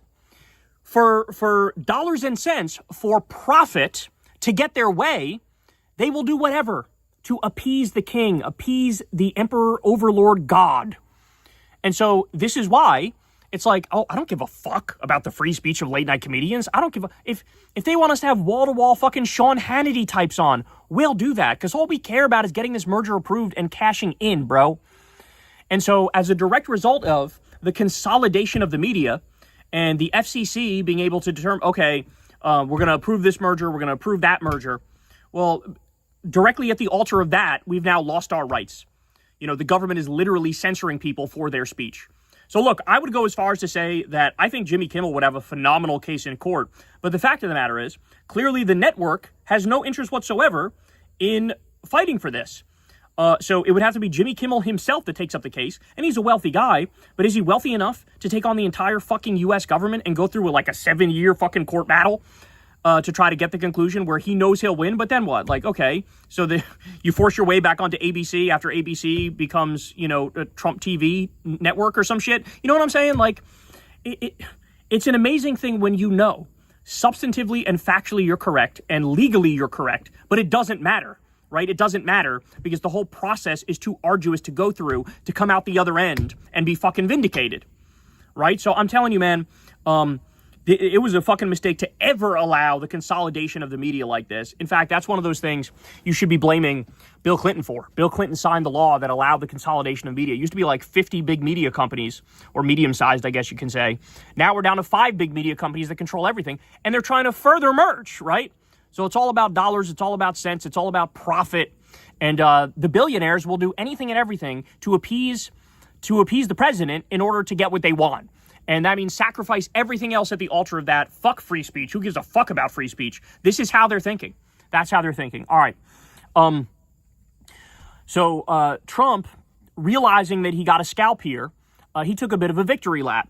And so the other night he said, "Great news, America. The ratings challenge Jimmy Kimmel is canceled. Congratulations to ABC for finally having the courage to do what had to be done. Kimmel has 0 talent and worse ratings than even Colbert, if that's possible. That leaves Jimmy and Seth, 2 total losers on fake news NBC. Their ratings are also horrible. Do it, NBC." So this is what Trump says. So in other words, what do I always fucking tell you guys? What do I always tell you guys? I say, if you give them an inch, they will take a mile. If you give them an inch, they will take a mile. Well, here, they give the head of Jimmy Kimmel served on a fucking platter to Trump, right? And Trump's like, that's great. When are you going to fire Jimmy Fallon? And when are you going to fire Seth Meyers? Now, by the way, God, this should perfectly explain everything to you, right? Jimmy Fallon is like the milquetoast, both sides centrist bitch. I mean, he's had Trump on his show during like the 2016 campaign. Remember, he like rubbed his hair and giggled about it with Trump and shit. This guy's not some flaming lefty. He's barely liberal, if liberal at all. Okay? He's a total like apolitical fucking nerd. He's certainly not my style that I like to watch. But the fact of the matter is, he's not some sort of seething fucking critic of the regime. And even he is a bridge too far for Mr. fucking intensely sensitive bitch boy, President Trump. Even he. So what does that tell you? Again, never give them an inch, they'll take a mile. You give him exactly what he wants. Hey, here's Colbert's gone and Jimmy Kimmel's gone. And he's like, okay, but what about Fallon? And what about Seth Meyers? God, the way, how do you actually handle Trump? Well, what did Governor Pritzker show us? You stand up, you put both your fucking balls on the table, and you go, that's right, bitch, I'm not giving you anything. You had Brandon Johnson, the mayor of Chicago, and you had J.B. Pritzker say, if you're going to send the military here, let me be clear about something. We are not in any way, shape, or form cooperating. In fact, we told our police officers, you are not to cooperate with federal troops or with the National Guard from fucking Texas being sent here or whatever the fuck. You're in charge. They're not in charge. We're not abiding. We're not abiding. And what happened? All of a sudden, Trump goes, well, we're looking into sending the troops to Memphis. Oh, is that so? So when somebody stands up and punches the bully in the fucking mouth, he bleeds a little bit and he's got to back off a little bit, huh? Jesus Christ. When will they learn? They'll never fucking learn. But they don't care because all they care about is their merger, bro. That's it. So as Adam Schiff said on Twitter, Kimmel's gone, Colbert's gone. There's suits against the New York Times, Wall Street Journal, and 60 Minutes. Trump is suing all of those. He got extortion settlements from CBS, ABC, and others. He's blocking the Associated Press's access to the White House because they refuse to say the goofy fucking Gulf of America, which they made up. It's really the Gulf of Mexico, of course. So what's going to be left of the Second Amendment by the time we're gone? What is going to be left? It's a really, really fucking terrifying thing to think about. Now, so Mike Pence was doing some event and with the Atlantic, and he was asked about this, about the FCC getting involved to get Jimmy Kimmel fired. And he said this, quote, "The First Amendment, though, does not protect entertainers who say crass or thoughtless things." I am so done with these people, man. I have zero respect for these people. They have zero integrity. I mean, this is pathetic. There is no crass or thoughtless exception to the First Amendment. And again, let's be clear. This is definitely a First Amendment violation because the government made it so that he got fired. It was Brendan Carr at the FCC who made it so he got fired at the behest of Trump. So this is the government getting somebody fired over jokes they don't like. So fuck Mike Pence. Meanwhile, what a cock, right? You had Trump and MAGA fucking cheering for you to get hanged on January 6th. And then here you are, well, I agree with him on some things and disagree on other things. And so, I still think he's doing a great job on taxes and things like that. Shut the fuck up. Have some fucking pride. Do you have no pride? What a sad little man. Jesus Christ. He unmanned you. Him and his people threatened to fucking murder you. Trump said, well, maybe he deserves it, when he was told that people were chanting, hang Mike Pence. This is the guy you're going to genuflect at his altar after all this time? When you're fucking persona non grata now? Oh my God, what a joke. By the way, during the episode of The View that they just recorded, there was zero mention of Jimmy Kimmel and ABC and the FCC and the whole thing and Trump. So clearly they got marching orders where they were told you are not allowed to fucking talk about this. This is crazy, bro. This is absolutely crazy. It's kind of shocking how bad it is. So as of right now, Trump's allies now control X, that's, Twitter, Elon Musk, Facebook, Mark Zuckerberg, Instagram, WhatsApp, TikTok. They own Fox News, CBS, Washington Post, Wall Street Journal, New York Post, Newsmax, One America News Network. They own Sinclair Broadcasting, which has 200 TV stations and local news in 100 markets. By the way, Sinclair, which carries a lot of the ABC affiliates that, helped get Jimmy Kimmel kicked off. Sinclair was saying, we demand that Jimmy Kimmel pay millions of dollars, I forget the exact amount, but pay a bunch of money to Turning Point USA. We're demanding that he pays money. So now he's also getting extorted. On top of being fired for his fucking free speech, for something that wasn't controversial that every idiot is pretending is controversial. Now they're saying, oh, yeah, by the way, also you have to fund this far-right youth organization. Like, what a sick country. What a sick fucking country we live in. So that's how cooked we are right now. So either you consolidate under the banner of MAGA billionaires, right? Or Trump sues you and tries to take you down and ruin your outlet. This is a hostile media takeover, very similar to Viktor Orban, who did this in Hungary. So understand, guys, we are truly at a tipping point. I don't know if this country survives this. The total MAGA media takeover. I don't know if this country survives it. We are really skating on thin ice right now, bro. And the fact that it's already gotten as far as it did is very, very upsetting. I should also point out that in the World Press Freedom Index, we've already tanked. We've already plummeted quite a bit. We've already gone down like 30 points or something like that in the Press Freedom Index. So that shows you how bad it is.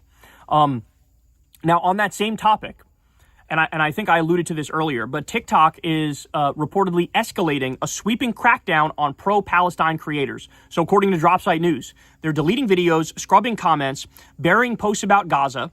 In July, it hired this person named Erica Mindell. This is a former IDF instructor who says her Zionism was, quote, shaped during Operation Protective Edge. That's the 2014 assault on Gaza, where Israel killed, I believe it was 80% civilians in Gaza. A couple weeks later, on September 13th, TikTok introduced an overhaul of its community guidelines, banning users from calling the IDF terrorists and rolling out automated moderation that retroactively wipes posts. Users report Free Palestine comments disappearing in real time and Israeli war crimes videos taken down. Oracle, Silver Lake, Andreessen, and Horowitz are set to buy up to 80% of TikTok's U.S. operation, a move that's likely to make the platform even more aggressive in censoring pro-Palestine content. Understand something, guys. This is not good. This is not good. In fact, I don't know how much longer until this does. What, you think this can't happen on YouTube? Fucking of course it can happen on YouTube. Of course. We already told you the sly censorship trick they just did, where they use AI to determine if they think you're 18 or under, and if you are, they automatically put you on restrictive mode. I already told you about that. By the way, check to see if your thing is on restrictive mode. It's the top right. Click the little circle that is the YouTube icon, and then scroll down. It'll say restrictive mode, and make sure that's off, right? But they did that automatically for a lot of people that hurt our views. We dropped like 30% or so, right? Who's to say there won't be some fucking IDF censor now going after YouTube too? I mean, all the head of YouTube and the head of Google was playing ball. Was at Trump's billionaire oligarch meeting the other week. So. I mean, honestly, we should be starting to think of contingency plans. We should, come up with some shit where we can have our own website or something and have it hosted in a place where, they wouldn't take it down at the request of the U.S. government, because this is just, one fucking phone call from the big guy and any one of your favorite creators is donezo, is gone. It's a wrap, son. You think we're protected? We ain't protected for shit. If they can get to Jimmy Kimmel, like this mega wealthy star who's been on late night TV for so long, and all it took was the FCC saying we can do this the easy way or the hard way, and they tossed that guy right under the fucking bus. What, you think we're Teflon over here? Not a chance, bro. Not a chance. So pro-Palestine stuff is getting hammered over on TikTok.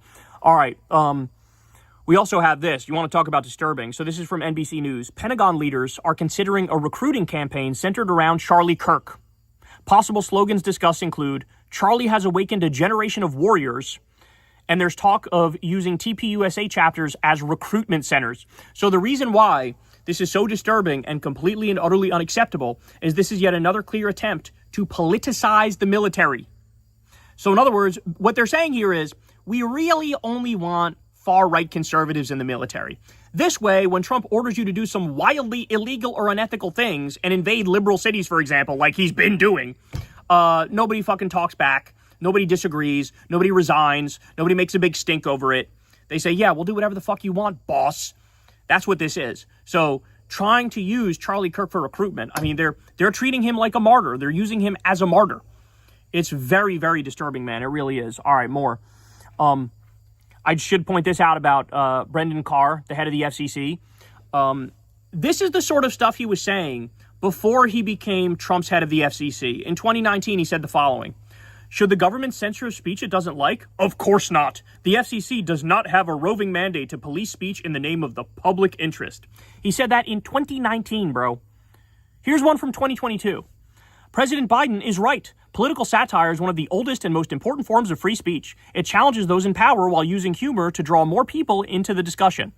That's why people in influential positions have always targeted it for censorship. That sounds exactly right, son. That sounds exactly fucking right, and that's exactly what you just did.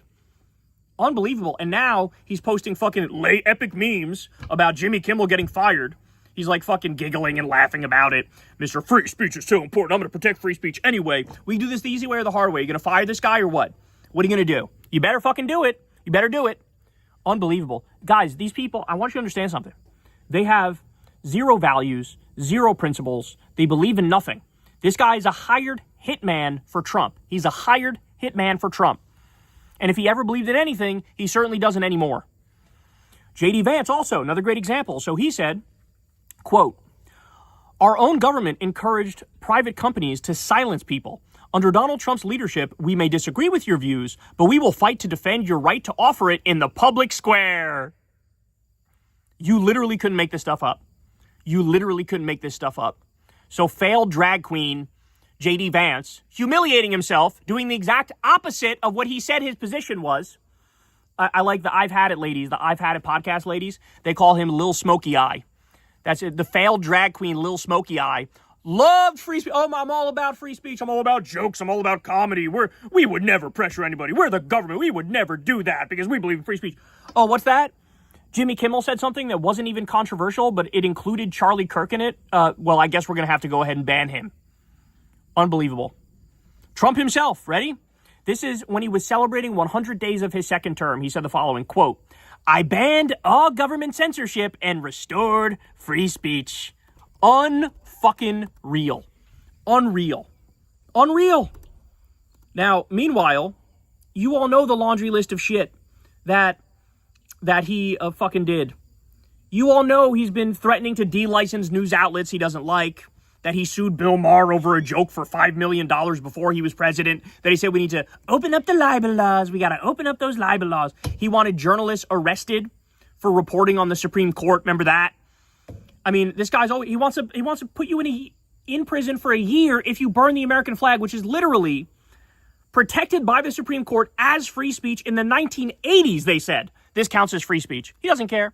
So he was already hostile to free speech. But now, as he brags about restoring free speech, he's getting late-night comedians fired for jokes he doesn't like. Absolutely incredible. All right, now, let me switch gears a little bit here. Because, look, we've been talking a lot about this Charlie Kirk shooting and how the official story just doesn't add up. And you guys know, I've showed you all the pictures, I've showed you all the videos, I've given you all the updates. But the fact of the matter is, I haven't ever heard a good explanation for the decoys. There were 2 decoys. One guy with a pellet gun, which looked like a real gun. The cops wasted time going after him. The other guy was an even creepier decoy where he was screaming, I did it, shoot me, shoot me. This guy also happened to allegedly also be at 9/11 when the planes hit the towers, and he called in a bomb threat in 2013 to the fucking, Utah Marathon or some shit like that, Salt Lake City Marathon. So I don't understand. There's no good explanation for that. There's also no good explanation for the multiple times Tyler Robinson changing clothes and multiple times him assembling and disassembling the rifle. So I'm convinced. I'm not even sure they got the right guy. Okay, let me just say that. I'm not even sure they got the right guy. Well, guess what? Now there's this video floating around all over social media. You have this guy who's a gun guy, gun expert, and he has the exact same rifle that Tyler Robinson allegedly used, and he shows everybody, hey, here's what would happen if you put it together and take it apart, put it together and take it apart. And first of all, he's using a tool to do it. It takes longer than what you'd expect. But more importantly, and this part I didn't know until I watched this video, it wouldn't fit. Even when you break it down, the pieces don't fit in a backpack that's the size of the backpack that Tyler was wearing. So, I mean, it all stinks to the high heavens, bro. Those text messages that they released, which sounded like they were written by some 50-year-old fucking investigator. My old man says, like, this isn't fucking the same guy who was using those, like, talking in memes on the bullet engravings was also, I went to my vehicle? No, you say car. Oh my God. It's incredible. Like, they happen to plug every hole in the investigation. He just goes through it. Remember when I was engraving bullets? Like, what the fuck is that? So that's fishy enough, but I'm telling you, according to this gun expert, and he does, a whole demonstration for you, when you break down that gun, it does not fit. It does not fit in the backpack that's the size of the one Tyler Robinson was using. So that just leads to more questions, bro. Leads to more questions. Now, we already told you, immediately after the killing of Charlie Kirk, you had all these right-wingers calling for civil war, threatening violence, and all this stuff. Well, since then, 5 different HBCUs have gotten bomb threats. Nobody's talking about it. Nobody cares. The DNC got a bomb threat. Nobody talks about it. Nobody cares. Another incident the other day. Shots were fired at the home of an Illinois Democratic state lawmaker. So things keep happening. And we covered this on the show the other day, but 2 different black men were found hanging from trees in Mississippi after Charlie Kirk was killed. And there's also after Forgiato Blow released his, that's a MAGA rapper, he released a song explaining step by step how to lynch. So this is what's going on in the world right now. This is what's going on. And by the way, all these, what I think are retaliatory efforts from the right to like, hey, you got Charlie, so now we're going to get some of you guys. It's not being discussed as such. People are still pretending like, oh, these things aren't connected. Like, it's truly unbelievable. Now, at the same time all that's going on, House Republicans, as you all know, they voted at least 4 or 5 times to block the release of the Epstein files, right? But now they did something else. So House Republicans voted no on a motion to subpoena the Epstein-Maxwell bank records. They don't even want to see the Epstein-Maxwell bank records, which, by the way, could tell you everything you want to know about all of the clients. They're not interested in that. They're not interested in that at all. By the way, Thomas Massey also said that the FBI is sitting on a list of 20 men connected to Epstein's trafficking operation, including a high-ranking government official. He says the FBI is sitting on information, including information that would indict a high-ranking government official. I guarantee you, the laundry list of people that are guilty, and if this would come out in the Epstein files, I mean, it would blow your mind. We already know there's a bunch of celebrities and sports figures and politicians and business figures who are, sort of implicated in it. It would be way worse than any of you realize, man. Way worse. All right, more. So how's this for a war on free speech? A U.S. judge ordered Mahmoud Khalil deported, citing misrepresented facts on a green card form. So now they're trying to get this guy kicked out, basically on a technicality. And this is yet another judge basically kowtowing to Trump, giving Trump whatever the fuck he wants. And here we are. So now, remember, the only crime Mahmoud Khalil committed was protesting the Israeli genocide in Gaza. That's it. That's it. He was against babies being carpet bombed on a live stream 24/7. He voiced those concerns. He was locked up for weeks, if not months. I don't even remember the specifics. Then he was released, and God bless him, he's still out there protesting for the people of Gaza right now. He's a hero for doing that, but they still want to deport him. And remember, guys, just like we saw with Kilmar Abrego Garcia, just like we saw with the courts making this insanely hideous decision, they say, oh, even if we deport you, we can send you wherever the fuck we want to send you. It doesn't even have to be the other country that was a home before you came here. It could be, they want to send, we'll send you to fucking Uganda. We'll send you to Libya, where there's open slave markets. I'm not kidding. This is now official U.S. policy. We can deport you and send you wherever the fuck we want to send you, even if you don't speak the language, even if you don't know anybody there. We can do whatever we want.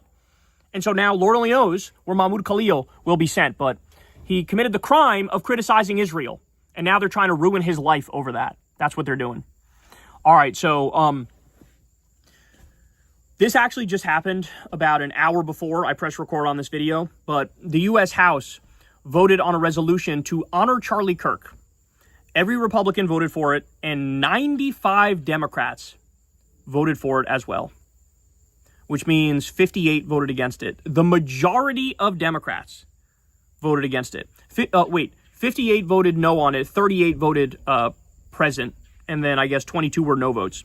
But the plurality, I guess you could say, of Democrats voted in favor of honoring Charlie Kirk, giving him a day. Not to be clear, it's not like a holiday. It's not like every year on this date it's going to be Charlie Kirk Day. It's like a day of remembrance. You know what I'm saying? I think it's for just 1 year, I think. It's incredible. And by the way, the reason why they did it, when we happen to know this from other reporting, but Axios is reporting that Democrats are worried about violence. They're worried. They were in a closed-door meeting on Thursday, and they were like, bro, we are afraid that, angry Republicans are going to come here with AR-15s and shoot us in the face. That's what we're afraid of. And so they're kowtowing. Now, look, understand something. It's a given. I hate how everybody becomes like a fucking kindergartner in moments like this, where, like, the only point you're allowed to make in 50 different ways is like, hey, guys, murder is bad. Like, oh, is it? Oh, I didn't fucking know that. Thank you for fucking enlightening me on that shit. Like, it's so frustrating because that's all you're allowed to say, right? If you say anything else, oh, how dare you? Are you justifying the murder? God forbid you talk about the actual issues Charlie Kirk spoke about and you disagree with him. Oh, are you justifying the murder? It's so fucking childish, bro. It's so childish. So, look, I understand wanting to make clear, like, hey, I'm against political violence. That makes perfect fucking sense to me. But at the same time, if you're doing a fucking day of remembrance and honoring him, by extension, part and parcel of that is, hey, the stuff he advocated for is at the very least within the realm of respectable debate. And I'm sorry, it's just not. It's just, he was against the fucking Civil Rights Act. Can we stop pretending here for just a second and admit, like, hey, that's not acceptable. That's not within the realm of reasonable opinion. And that's only one thing. I mean, I'm sure I could sit here and go through the entire record. We've done it before. I'm not going to do that in this moment. But the fact of the matter is, if you're a Democrat and you're voting to honor a person who had argued that the Civil Rights Act was bad, you're not a Democrat. Like, you're just not. I'm sorry. Step aside and let somebody with balls go in there and cast the proper vote. You know, if you say, I don't want to do a day of remembrance, that doesn't, I support murder. That's not what that fucking means. Don't let the right smear you and strawman you and say that, which, by the way, they're already doing that. So the right, I saw Randy Fine doing this, saying, oh, they didn't vote to condemn the murder of Charlie Kirk. No, you fucking disgusting, obese, lying, pathetic, grotesque smear merchant. That's not what the fuck they said, and you know that. But the bottom line is, They're going to hate you and they're going to smear you no matter what. And they're going to ratchet up the language. They want the violence to get ratcheted up. All that's going to happen anyway. So you might as well stand on principle and do the right thing if that's what they're going to do. I mean, you should always stand on principle no matter what happens. But especially since they're always going to fucking smear you. Even if every Democrat said, we're going to vote for the Day of Remembrance for Charlie Kirk, they would still fucking lie about it and say, but you besmirched him and how dare you, and you wanted him to die even though you voted for this. You're making up for the fact that you wanted him to die. That's why you voted this way. They will find a way to do it. So fucking man up, do the right thing, stop being little bitches. I swear to God, man, it's like the right is allowed to have insane temper tantrums and lose their shit and become totally irrational. And it's always on like the left to fucking like, emotionally manage these man children on the right. And it's like, I'm not fucking doing that anymore. It's not happening. It's not happening. So I'm so sickened by these Democrats who yet again bend the knee and they think like they're going to curry some favor for it. It's not going to happen. All you did is basically did the equivalent of like, taking some person with extremist views and normalizing that. That's what you just did. That's what you just did because you'd rather not have the debate about the actual policy beliefs of Charlie Kirk. That's what you did. It's a cop-out. You fucking copped out. That's what it is. All right, more. You thought that was bad. It gets worse. There's a new bill that was just filed in Oklahoma that says every public university in the state must have a Charlie Kirk Memorial Plaza with a statue of Kirk and his family. A fucking statue. They're mandating every public university in the state of Oklahoma has a fucking statue of Kirk and his family. And by the way, Democrats, remember, according to Republicans, if you vote against that, you supported murder. Again, that's the smear that they're going to do. I mean, it's just, what do you even say about this? What do you even say about this? Now, this one didn't pass. It was just filed. But who knows what's going to happen with it? You never know in this crazy moment. Maybe it will pass. Maybe it will pass. I don't know. But, stop and think about it. Could you imagine somebody on the left that's the equivalent of what Charlie Kirk was on the right? And it could be me. It doesn't have to be me because he was more attached to the party than I've ever been to the Democratic Party. He was part of the Republican Party apparatus. I am not part of the Democratic Party apparatus. That's a fact. So I'm not actually like the equivalent of him on our side, but whoever, fill in the blank with whoever. Brian Tyler Cohen is probably a closer match. He's closer to what Charlie did on the right. He's that on the left to some extent, right? Imagine myself or Brian Tyler Cohen or anybody who sort of fits that role gets murked. Just imagine that happens. And it happens under a Democratic administration and allegedly somebody on the right does it. Just imagine this scenario for me. Would there be fucking Democratic states trying to pass laws in a frenzy to build statues to me or Brian Tyler Cohen? There's not a fucking not a chance. Would they vote? Would Democrats in Congress vote for a day of remembrance for me or Brian Tyler Cohen? Not a fucking chance. Every Republican would vote against it. And even if the Democrats had a majority, at least half the Democrats would also vote against that. It wouldn't even come, who am I kidding? Nobody would even think of proposing it and it wouldn't even come up for a vote. See, this is the thing. It's the cry bully shit on the right where they always act like they are victims and they're outsiders. And it's like, motherfuckers, all of you are such colossal insiders. Your whole political project is reaffirming the hierarchy, giving more money to the rich, and destroying all of the minority communities that are already outsiders. Like, all you want to do is take every bad thing about this country and make it worse. You want to like solidify the hierarchy and make it like this permanently, make it worse permanently. And all the people who engage in that political project, they take big money for billionaires and they're baked into the cake of the infrastructure, and this is how they function, and they're insiders to the max. Us on the left here, like, nobody gives a fuck what we say, what we do. It doesn't matter how hard you work. Doesn't matter your track record. It's like if something were to happen to somebody, the equivalent of the Charlie Kirk on the left, nobody would give a flying fuck at all. Nobody. Like, yes, my audience would be sad or Brian's audience would be sad in a scenario like that, but that's it. That's where it would end, right? And so just that imbalance is really telling to me. That imbalance is so fucking telling to me that, like, on the right, they're actually working on something. They're working on something and they know who's in and who's out, right? And the left is just this ragtag group of disorganized folks, that never have a strategy, never have a plan, never are working on some long-term thing. It's just totally fucking haphazard and disorganized. So anyway, it's just wild to me. We're talking about multiple statues of Charlie Kirk and his family in Oklahoma, like unbelievable, truly fucking unbelievable. All right, let's keep going. Now, just to show you how everything is coming apart at the seams. So Republican optimism has absolutely plummeted in the new Associated Press NORC poll. So they were up there at like maybe even a little over 70% optimism among the Republican base. That number has now collapsed to 49%. So a majority are not optimistic about the future. This is under their guy, Trump, their guy. Now, why? Why do you think that is? Well, you know why that is. That's because the economy is going to absolute shit. I mean, we did a segment on this the other day, but there warning sign after warning sign is piling up. So I'll give you some more here too. 6 in 10 companies are planning to lay off employees in 2026 because of the economy. 6 in 10. So 60% are planning on laying people off in 2026. Oh, the recession is coming, y'all. The recession is fucking coming. Google searches for credit card debt are now higher than in the 2008 financial crisis. Just like help with mortgage, the searches for that are higher than in the 2008 subprime mortgage crisis and Great Recession. These are horrible signs, bro. Horrible signs. It's now official that the top 1% has more wealth than the entire middle class combined.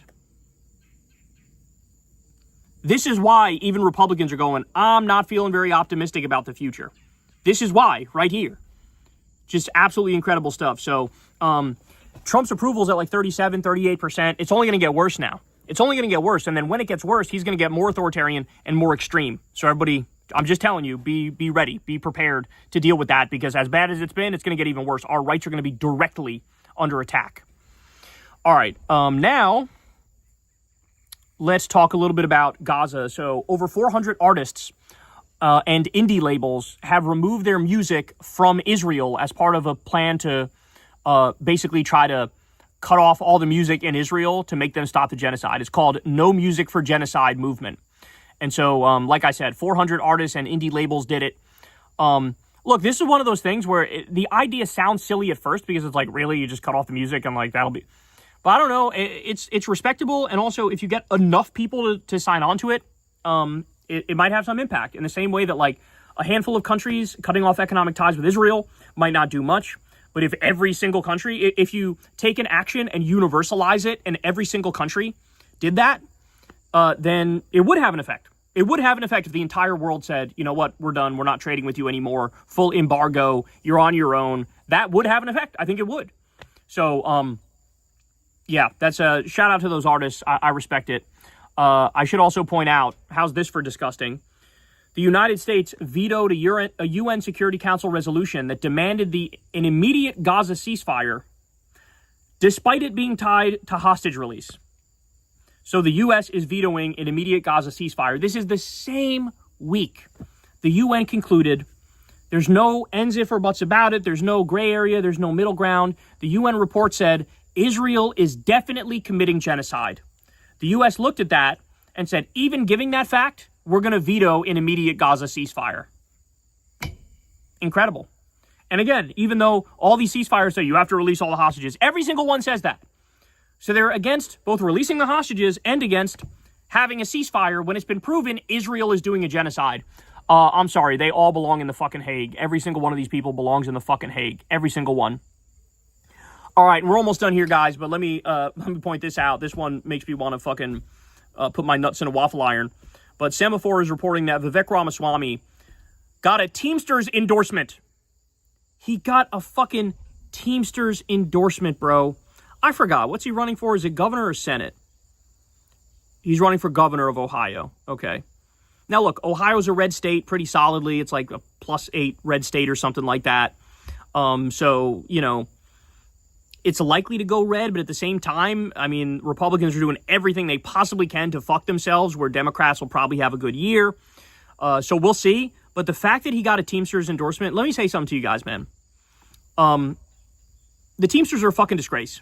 Sean O'Brien, the head of the Teamsters, is a fucking disgrace. Remember, there wasn't a single Republican who voted for the American Rescue Plan, and that bill included a $36 billion bailout for the Teamsters pension. So all the Democrats and Joe Biden saved the Teamsters pensions, And they thanked Biden by sitting out of the 2024 race and not endorsing Kamala, not endorsing the Democrats. All the Democrats were for saving the Teamsters pension, and all the Republicans were against it. And they go, oh, these things both look the same to me. I'll fucking sit out of this. It's a sick joke, bro. Never mind the CHIPS Act, never mind the infrastructure bill, never mind the good NLRB, which was great on labor issues. On all these areas that should matter to a labor union, without a doubt, the Democrats were way better than the Republicans in every imaginable way. But instead, you have Sean O'Brien, a fucking coward prick, who does this both sides bullshit. And so he stabbed the Democrats in the back after the Democrats delivered for him. And now you get the Teamsters endorsing Vivek Ramaswamy. I mean, it truly is incredible. You even had Sean O'Brien the other day. He said something like, right to work makes sense in some circumstances. Right to work is literally just anti-union legislation that they have in some states, which makes it harder to join a union. It's like, you're a fucking union leader and you're saying right to work, it might be okay in some circumstances. Like, that's your whole position is based on crusading against stuff like right to work, because in reality, it's right to work for less. That's what it really is. Oh my God. So they endorse Vivek. Absolutely disgusting. I mean, they should be fucking ashamed of themselves. The Teamsters are probably the worst union in the country. I'll just say it. They're like the worst fucking union in the country. They're a disgrace. All right, and then finally, we'll end with this. Rogan. Rogan continues his descent into madness. So there's this female comedian, something Jensen. I don't remember her first name, but something Jensen. She was on Stavi's podcast recently, and Stavi was sort of like mocking her to her face because she was clearly auditioning for Rogan and trying to get on Rogan, and she did like this whole like anti-trans bit, right, an anti-feminist bit. And Stavi was like, wow, you really have Austin trans brain, huh? And so, like, now that's a thing. People are saying, like, oh, Austin trans brain, or just Austin brain in general means, like, you're a right-wing hack, pretty much. So, anyway, it was clear she's, like, trying out for Rogan. Well, turns out she does go on Rogan. Wow, what a surprise. And, ready for this? This is what our boy Rogan is up to these days. So, Rogan says to her, did you get COVID? She says, I got COVID like 6 times. Rogan says, of course you did, because you got vaccinated. The people who didn't get vaccinated got it once or twice. And then she says, really? Shit. So this is what we're doing now. Rogan is now on a regular basis. So, by the way, he's a polio vaccine denier. We covered that recently if you want to take a look at it. Him and Brian Callen were fighting. And he went full anti-vax crackpot. So type in Joe Rogan anti-vax with 2 X's crackpot. And I covered that whole exchange where he's just factually wrong with every single fucking thing he says about the vaccine. All of it. Just wrong. Wrongy McWrongington. That's what he was. Well, now, look at what he's doing here. So apparently in Rogan's mind, if you get vaccinated, that actually makes you more likely to get COVID. That's what he says. Thanks, Joe. Fucking, top 5 podcasts in the country with a giant audience is the shit he's talking about. What a fucking disgrace.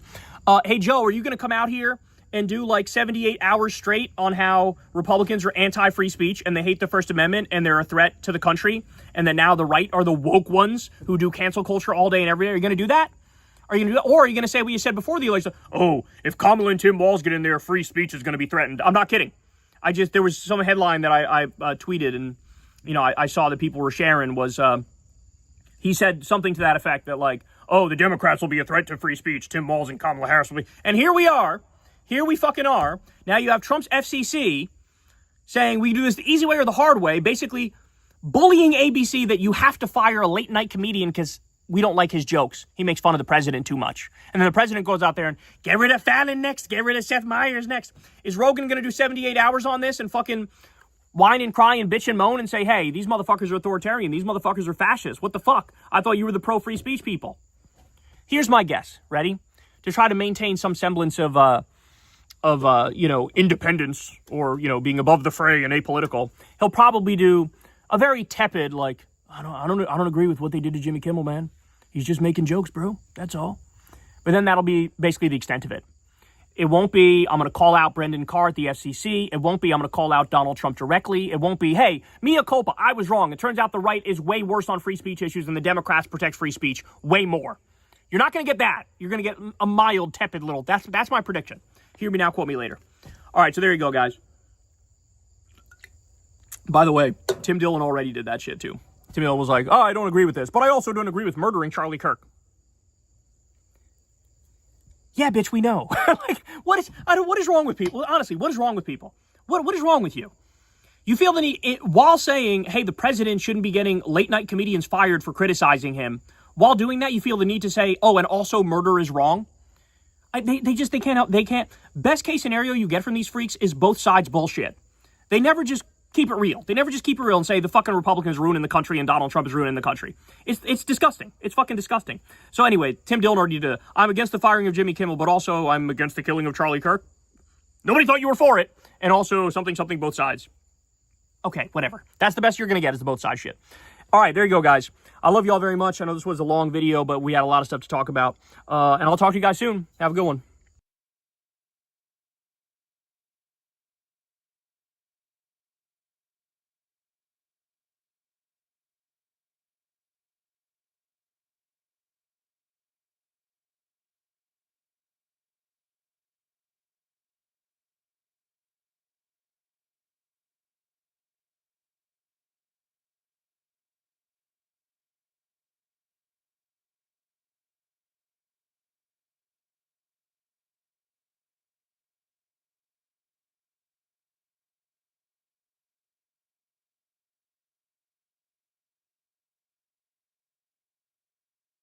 Liquid no longer resin reduced to rubbery ruin.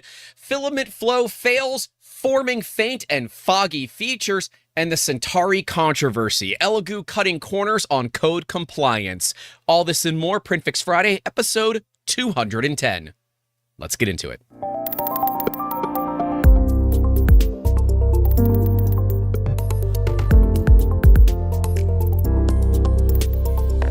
Starting off with the forbidden fondue of the Sun Goo. They got some resin via the Jake 3D resin tracker, showing that the Sunlu glow-in-the-dark orange was $10 a bottle. It's $10 a bottle. I mean, I would probably take that for glow-in-the-dark orange. That sounds kind of cool. This is what they got with 3 bottles made in October of 2024. Expiration of October 26. It's the forbidden fondue. Unfortunately, this resin has already started to kick in some way, whether the bottle had some sort of light leakage that got through it, or just over time it started to kind of turn into that forbidden jello. What we should consistently remind people is that resin is toxic, and unless it is fully and perfectly cured, it is a contact allergen.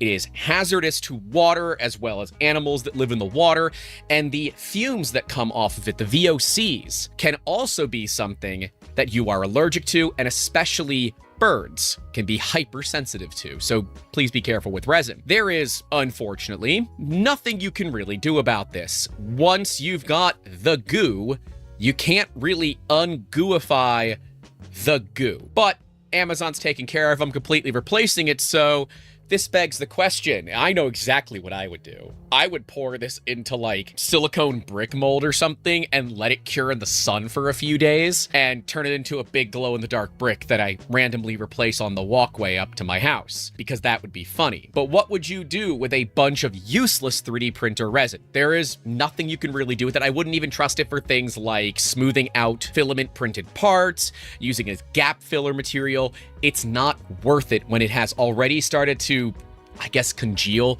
But this can happen when resin does go bad. Yes, the most common thing with this is when there is some light leak into the bottle of resin, but this can happen when the chemicals just start to react with each other for no good reason. But see, the top commenter says that this is okay. Now, personally, I would never use this, and I've never used glow-in-the-dark resin before, but apparently the glow-in-the-dark pigment, which is normally strontium aluminate, apparently makes it quite viscous, and the way to deal with this is to mix in a little bit of clear resin and to warm it up significantly. And yeah, you know what? Okay, that does kind of make sense, but without their advice, I would have done the exact same thing this person did. So what would you have done if your resin looked like squeezy cheese? I know me, I would have thought that there was something wrong with it because none of my other resins, including the thicker resins like Soraya Tex Blue, are nowhere near as chunky as this. And traditionally when things get chunky, you throw them out. And then there's Chunky. He's dead. And hey, my name is Grant. This is 3D Musketeers and Print Fix Friday, where we help you get your printers back to printing with purpose. And whether it is the random weird gooey blob of Sunlu resin, or it happens to be something more specific about your machines, you can reach out to us with any issues whatsoever. Make a video on YouTube, tag us in that description so we can see the video and feature it in upcoming episodes. Or you can always reach out to us on the social medias. We'll be able to help you one-on-one. But if you're looking for more directed one-on-one support from a community of makers that most of them actually own their own business in this industry, you can join our Discord at the $10 tier and higher. Links, of course, are in that description down below. Hey, don't forget to leave a like and subscribe while you're down there. Moving on from the forbidden easy cheese over to buddy of the channel, Mihai Designs here, who's got, well, you can see a bit of a sneak peek. There are some interesting issues with his Bamboo X1 Carbon. Let's take a watch. I don't know what's happening here. Oh, I do. I don't even know if I should be angry or not. I seem to have activated a secret feature. Yes, it's the Spider-Man. Do we have a partial clock? Yes. I'm not even mad. It's the first time I see something like this. This is a very common issue when you have a partial clog, especially with fiber-filled filaments. The fibers inside of the filament themselves can actually clog part of the pathway of the nozzle, and until you do a cold pull or some other method of removing the filament, you're not really going to be able to print. Let's see what happens here. Squishy. Definitely clogged. It cannot extrude. I like this. Looks like I pushed it through. Nice. Let's put this back. I'm testing with some nylon. Works. Still partially clogged, Yep. I think, because it pushes to the side. That is great advice. If the filament pushes out to the side and not straight, then you likely still have a partial clog, and it's time to look at doing something other than the forbidden sounding rod. Now, to be clear, if you do not have a hardened steel nozzle, or better, do not do this. Even on a hardened steel nozzle, you're risking that acupuncture needle, which is likely much harder than your hardened steel nozzle, creating damage. It is absolutely harder than a brass nozzle or a stainless steel nozzle, so be careful with those. Don't just go shoving the thing in there. You gotta ask permission first. Consent is key. Okay, I'm gonna do a cold pull, waiting for some cooldown. Wow, it's a metal fragment. Macro lens. Nice. No wonder it was clogged. Yeah, that's the definition of there's your problem. So here's the funny thing with fiber-filled filaments like we saw here. Well, yeah, the fiber can cause the clog. The fibers are, as you might guess, abrasive, and that abrasion can abrade bits of metal to fall into the hot end assembly. Now, those of you that have known my history with my Bamboo X1 Carbon know that we actually ended up using carbon fiber filament to smooth out the AMS path and have it run better. But just recently, I finally replaced all those AMS tubes with over 2,000 print hours on them, and suffice to say, these were on borrowed time. You can have bits of metal go down into the hot end. So if you are going to be using a fiber-filled filament inside of an AMS or AMS style unit, be aware that that filament path is very long and provides a lot of opportunity for little bits of metal to get worn away. Also note that it is going to damage your Bowden tubes and your PTFE tubes. It is going to damage the feed gears on pretty much everything that isn't hardened, and has a tendency to take a round hole and turn it into an oval in a very short period of time. Now, we've made quite a few upgrades to our Bamboo X1 Carbon ever since those videos, and it has been running quite a bit better ever since. And if you guys do want to see a video showing not only the mods that we have made, mods that we would obviously recommend to you, but looking at all the other mods that are available from companies like Big Tree Tech and BQ, let us know down in those comments. But if you are going to run fiber-filled materials, please make sure to look at least a 0.6mm nozzle. Do not use high-flow nozzles. They're pretty much asking to get at least one of the multi-passageways clogged. And in this case, Mihai was able to get this out, which is awesome, because otherwise you're kind of stuck with a bunch of crap in your hot end that's very difficult to get out. And it's why we recommend to keep some raw nylon on hand. The problem is nylon absorbs moisture faster than silica gel in Florida, so you do have to keep it in a vacuum sealed bag, or at least minimally dry it before you intend to use it to actually print. But to do cold pulls with, heck, it's totally fine to use damp nylon for that. It doesn't matter. Wax. We fixed it. And as you can see, it worked perfectly fine in the end. And that's really all that we're going for. Good job, Mihai. That is a great I've got a problem. It looks interesting. It's the hero's journey, as it was. And, well, the 1.1 million thumbs up speak for themselves. Good work, good video. I'm glad it's getting the exposure that it deserves. And before you think all we do is cover bamboo fails, because I know that's what you're saying, Grant, you always have a bamboo fail every week. Well, guess what? This is a Prusa fail. So delete the comment, the mean one. You can write a nice one, though. That's fine. We got a Prusa Mini here, which they've had since July. A decent printer, but is difficult price-wise right now. They're still about $400. And, well, the Mini is kind of like the XL. It hasn't had much of an update in quite some time. They've had some issues, but now it's working pretty well. But they've noticed the molten plastic on the back of the printer, and should they stop? Well, yes, you should. Stop it. Get some help. But what's actually occurring here is that the connectors to the heat bed, one of them is loose or installed incorrectly. I know this because I've had this happen myself. For those that don't know, prior to us, becoming content creators and having Prusa send a machine here and there, we always built our machines as kits. All the Mark IIIs that we have, all the Minis that we have, even the XL, those are kits, or as much of a kit as they can be, because we like to add some custom parts to them, color code them so we know what machine is what, and just generally because then we have a control over how the machine is built. Well, I apparently screwed one of those up and had a loose bed connector, which did the exact thing that we see here and melted the plastic above it. Now, the nice thing is it just gets hot. I've never seen one actually catch fire, but it just gets warm. So the plastic melting is the, hey, you might want to check that. And before you say, but Grant, that's what the A1 Mini did. No, there's no scorch marks for this. And while I technically can't see under it, I know what mine looked like. There were no scorch marks. I just put everything back together the right way, and it worked perfectly fine. It's not that I needed any new parts. I just reprinted the one part that was melted, but technically, I didn't need to. And we can see it did get a little bit toasty here. The connector is definitely going to need to be replaced. I would not reuse that. You can actually see how the copper pad has discolored from all of the heat associated with this issue. And while yes, technically they have it connected correctly, I would not do it this way personally, because you're really just relying on the bolt itself to transfer the power, and well, that's a bit of an issue. Now, what likely happened here is that this bolt and nylock lock nut was not tightened well enough. And because of that, that connector got a little bit loose and created a fair bit of resistance, creating the issue that we see here.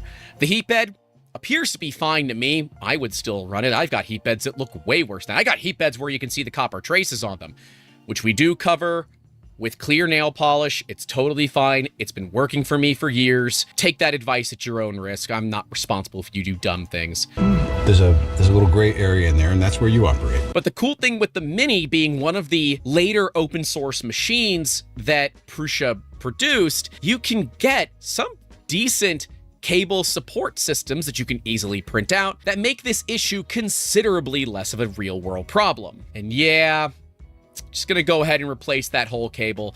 I might even say that this could have been a fire hazard, but it's not the company's fault. It's the user's fault for assembling it. It very clearly got way too hot and melted through. It would have to hit all the wrong things. Thankfully, it's a very easy thing to fix. It's just new wires. You're good to go. The print beds normally survive this without a problem whatsoever. Prusa users out there, have you done this? I feel like it's one of those rites of passage with Prusa printers where you accidentally do this and have to fix it. Another note, just as more of a personal thing, the socks for an E3D V6 fit the Mini perfectly fine. put a sock on it. Last but not least, the Elegoo Centauri Carbon since August 7th of 2025 is not in GPL compliance because it is based on Clipper and they have not released the source code. Now, here's the thing with open source. You might say, Grant, I don't care about open source. I just want a cheap printer that works. Fine. I don't disagree with you. There's perfectly good reasons to say, I just want something that works. We're not going to blame you for that. What I am going to blame is that when someone calls Elegoo on it and says, I want to get your source code because you've utilized Clipper, you've publicly utilized Clipper, I'm calling the open source license, and Elegoo tells them to kick rocks, that's a bit of a problem. As we've seen in this industry, it is very common for companies to just abuse open source licenses, and generally speaking, they get away with it. I'm not a huge fan of this. We've talked about this on the podcast before. We'll card to the latest open source episode. By the way, if you do enjoy the podcast and you want something that's a little bit more sweet and condensed, you know, like Jacob, because he's much smaller and condensed than I am, you can check out the new Making Awesome YouTube channel, which we will link to. It'll be in the pinned comment. We are putting out edited episodes of the podcast, clips of the podcast as well. So if you're looking for a more, let's go with refined experience, you can go check that out. We're starting back at episode 230, and we're eventually going to be catching up with the live show that happens pretty much every Sunday at noon Eastern. If you do want to come hang out with myself, Jacob, and generally at least 150 other awesome people in the chat, where we talk about different subjects in the industry. One of them being open source. And I always feel like the old man yelling at the cloud about open source, because the average consumer generally doesn't care. They don't understand open source. It doesn't matter to them, and they just want something that works. But as someone who is only here because of open source, and to be clear, the vast majority of you are only here because of open source and the advancements that were made on top of open source since it came out. Things like Clipper, Marlin, RepRap firmware, and others, they power this industry and enable manufacturers like Elegoo to produce machines at a surprisingly affordable level, with a Centauri Carbon coming in at $300 US for a 256 cube. We have a thing in the Discord about, coining something the poverty, this and this. The Centauri Carbon is absolutely a poverty P1S from Bamboo, and with the new Panda Breath, it's a name, from Big Tree Tech, which I am so looking forward to getting my hands on. I want more enclosed machines with chamber heaters because they would be so much more useful for us as a business. You could turn that into an X1E effectively. There's a lot of value in a machine like that, especially when you can utilize the open source licenses to build your own custom firmware. There is an entire group that is looking to open the Centauri Carbon, which the name might suggest would be Open Centauri. You can check out their Discord. We'll link to it in that description if you do want to join it, kind of see where they're at. But to give you guys an idea, they're the ones that found it. We have the entire technical evidence here as well. The big issue that we have is that if you don't follow open source, then there's no reason for the companies that build open source to continue to publish it. We can see that this website has gone as far as to even name some of the good actors here, including Prusa Research, Lulzbot, Fame 3D, Creality, Ultimaker, BCN 3D, Ratrig Soval, and Snapmaker, because they are following the rules. We need more companies to follow the rules, are following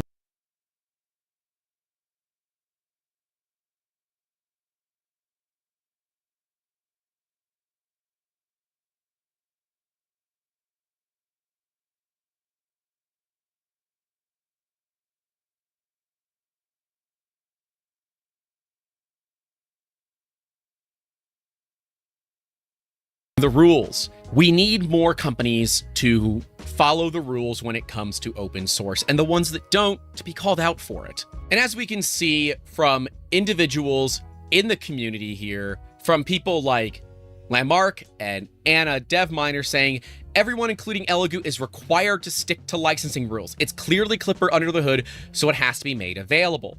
Taking open source projects, Clipper, and calling them your own is super scummy. I absolutely agree, and no company should ever do that, especially when they publicly say it's built on an open source platform and then just not follow the rules. Having the open source Clipper code for the Centauri and Centauri Carbon would vastly improve its ability to be integrated into other systems that already exist.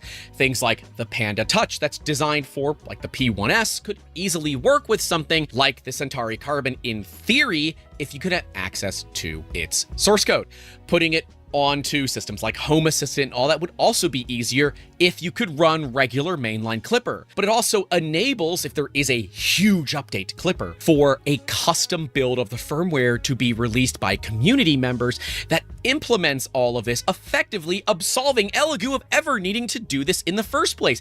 This is actually where open source benefits the companies more than anything else.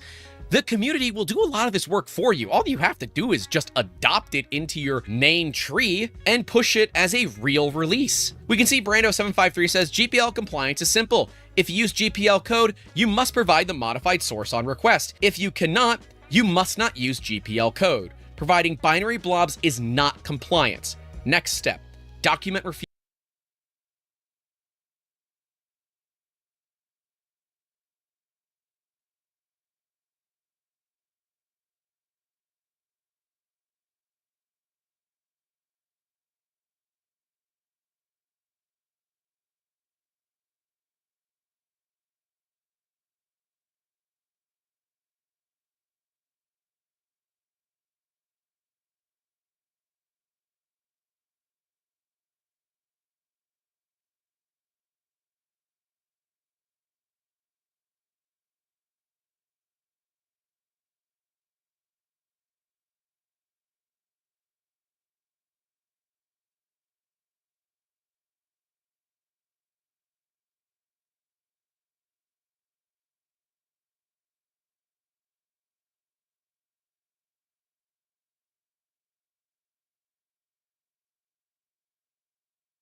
refusals and contact the SFC to support enforcement. At this point, if Elegoo doesn't comply, there's only a few ways left for the community to continue to go after them, and most of those involve expensive lawyers. And we can see that multiple community members have reached out to Elegoo and have gotten the identical canned response. Reading, currently we have submitted the relevant information to our research and development team and are awaiting their response. However, we regret to inform you that there has been a delay in the process, which has contributed to the extended time frame. We sincerely apologize for any inconvenience this delay may have caused you. It's not that difficult. Even I know how to upload things to a GitHub repo, and I should not be using GitHub, to be clear. Uncle Jesse has even talked publicly about it, saying that he has reached out to his contacts at Elegoo. As a lot of you know, he works very closely with Elegoo and is often one of their largest content creators that show off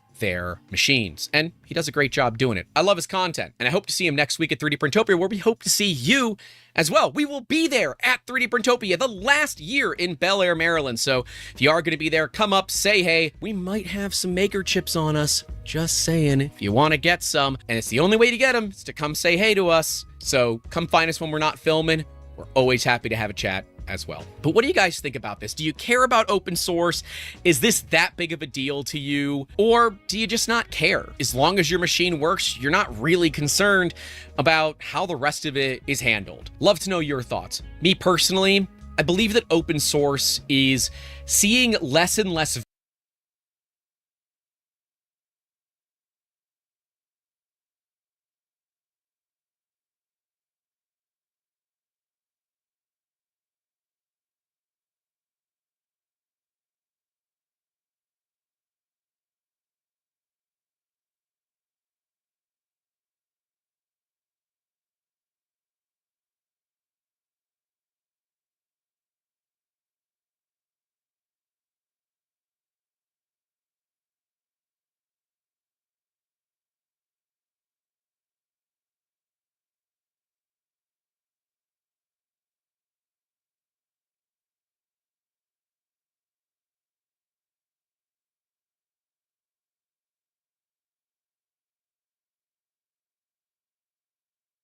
value in the community as 3D printing becomes more of a commodity item than anything else, because the average consumer just wants it to work. But I believe for this industry to continue down the path that it is going, and hopefully that is a good path, mind you, open source has to be enforced. And if it's not, we quickly lose what matters to us, which is, well, the stepping stones that brought us to where we are. The likes of amazing individuals like Adrian Boyer, who are directly responsible for a lot of the technology that we see here today and have started with those building blocks that make 3D printers as awesome as they are now. So me personally, I don't like it, and it's why we're putting it in this episode. So from myself and the entire crew of 3D Musketeers, Elegoo, we are officially making this request that you do publish your full source code for Clipper. We will be holding you accountable, and we will be making certain that if you do not do it, we continue to remind the community that there are these violations in process. Mind you, I have a lot of Elegoo machines. I like their printers. I like Elegoo as a company. I think they make decent equipment for the money, especially for the money. But that doesn't make everything else that's going on here okay. While it has been going on for over a month, it is not too late. Elegoo can still fix this problem, and we can move forward. And certainly if Elegoo continues to remain silent on this and generally beats around the bush as it was, the Open Centauri group is likely just going to crack this open anyways, allow users to load in their own mainline Clipper versions, and say, hey, you know what? Screw them. If we can't work with them, we'll work against them, and we'll work around them. We've seen this happen before, and often that does light a fire. So, Elegoo, we want to see some things here. You guys have always been good to this community.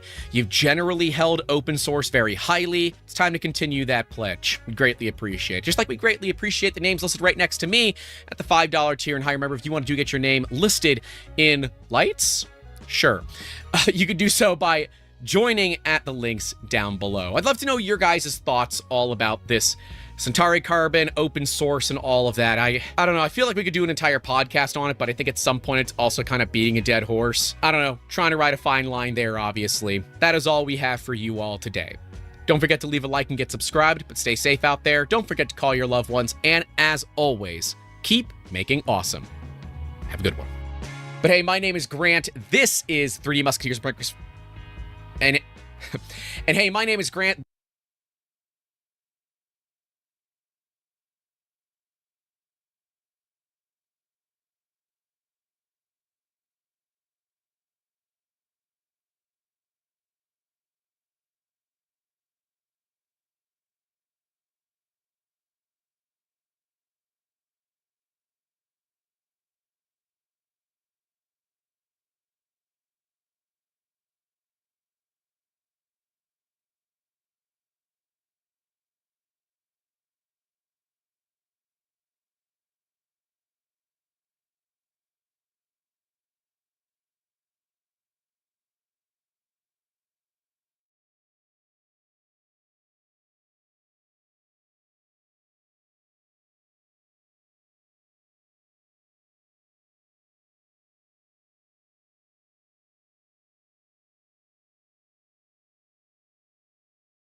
It's always fun when you have to do something 10 times instead of 1 time. Gives you more time to regret your decision. I just got this box in the mail, and it has a set of 10 compute blades. Now, last time I talked about these things was in April of 2023. And that's when I ordered a set along with a mini rack case, some fans, and custom heatsinks for the Compute Module 4.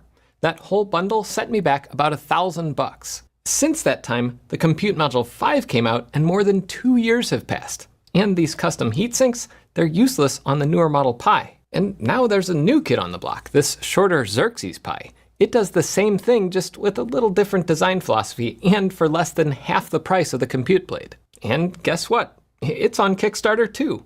I ordered a set, and to be transparent, both of the companies behind these boards sent me samples either before or during their Kickstarters.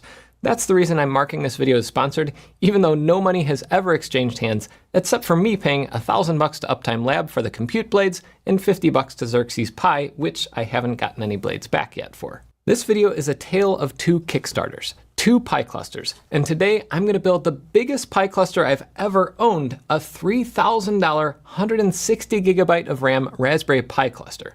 I want to see, are these things even relevant anymore? Oh, and I should mention the Compute Blade and all its accessories are available on Pi Shop now, so the saying remains, good things come to those who wait, and a fool and his money are soon parted.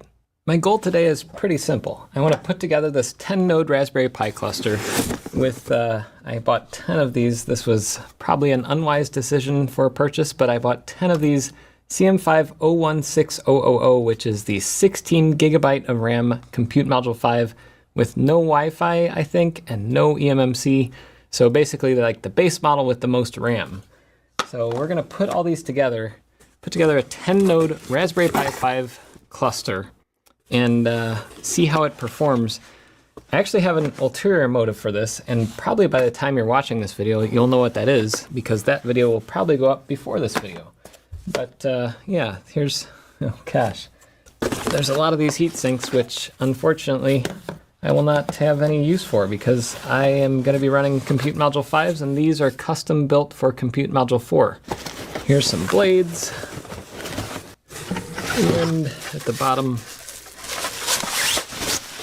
this is our cluster holding rack mount for 10-inch racks. Hopefully this fits a 10-inch rack. I haven't even checked that.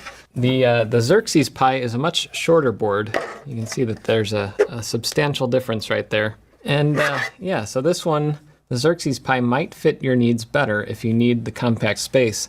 But there are some advantages to the way the Compute Blade is designed, and maybe we'll get into those. But at this point, I might time-lapse this, I might not, but let's start building these blades.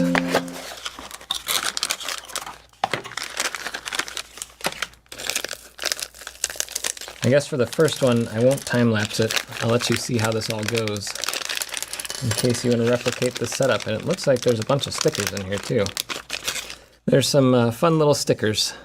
How wonderful, we'll put those aside. I have a feeling we're gonna have a lot of those stickers today. Yeah. All right, get these ESD bags out of here and put the boxes over here. Okay.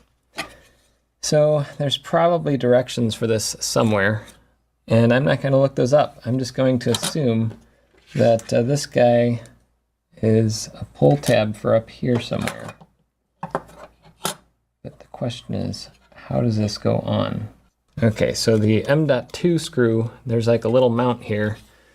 There's a little screw hole up here that you put the M.2 screw inside of, and then the actual screw to hold an M.2 drive is also included. And they have a little screwdriver here too, which means I'm gonna have 10 of these itty bitty screwdrivers sitting around after this is done. So that's that, and then these guys, how does this go? There's probably a guide. I'll look up the guide. Getting started, here we go. So there is a little link here. Let's get to it.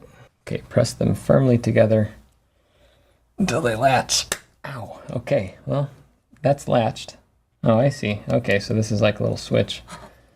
So now, oh man, this is gonna take a little while. I'm gonna go ahead and use my iFixit toolkit just because there's a lot of these, and it's gonna get annoying fast if I use these itty bitty screwdrivers. It's always fun when you have to do something 10 times instead of 1 time. Gives you more time to regret your decision. Okay, so we got that together. And then there's these little covers on the screw holes here. You can screw in the compute module for more security, but I'm not going to be doing that. And apparently these little covers, I didn't notice until recently, these are put onto these things. A lot of devices have a little cover on it that's used for the little vacuum pump that holds the device while it's placing it on the pick and place machine. So a lot of things, a lot of different connectors have a little piece of Kapton tape on it just to provide a flat surface for that. So interesting tidbit that I learned, and now you know if you didn't know.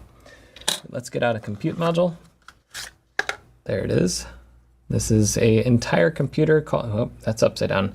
An entire computer on a module. It's called a system on a module, and it uses these 2 connectors to connect to the board. And this should just work here.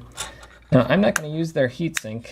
I'm just going to rely on airflow, active airflow cooling over this thing when it's inside of the rack mount case. We'll see how that works. This is, I think these are dev blades. No, these might not be dev blades because there's not a USB-C port down here.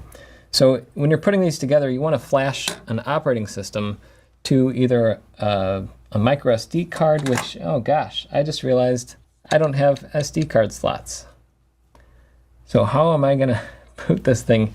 I don't have eMMC. I'm going to have to use NVMe drives, which I don't have on me right now. So I'm going to have to pause on the rest of this assembly. I'm just going to put these together this much. And here's what I was going to do.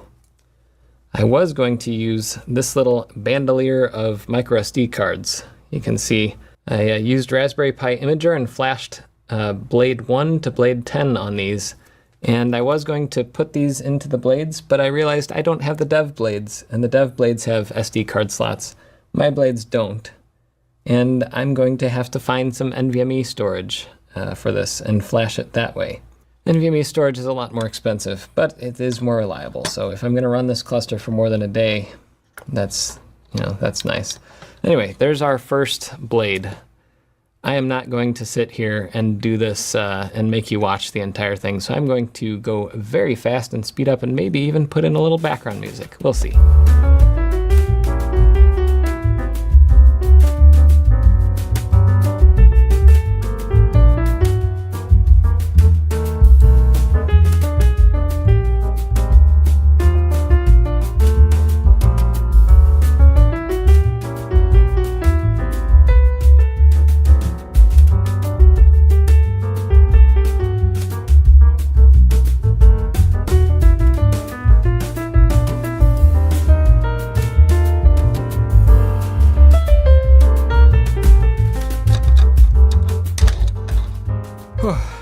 Well, that was a lot, and I'm gonna have to pause there because my recorder is under 1 minute of recording time left.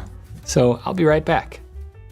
Hey, it's me. I'm coming from this side of the table, which is a little bit different.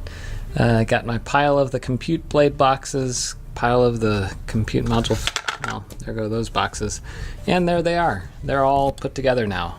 And I realized when I was putting these together that two of them, these two, are actually dev blades.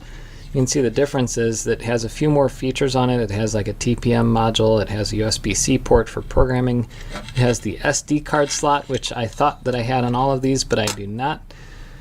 So I'm going to have to find some NVMe drives and put them in here before I start racking them up. And there's one other part to this system, these fan units, and I think I bought the dumb fan units. They have smart ones and dumb ones. And I'm kind of dumb, I can't even open this box. There we go.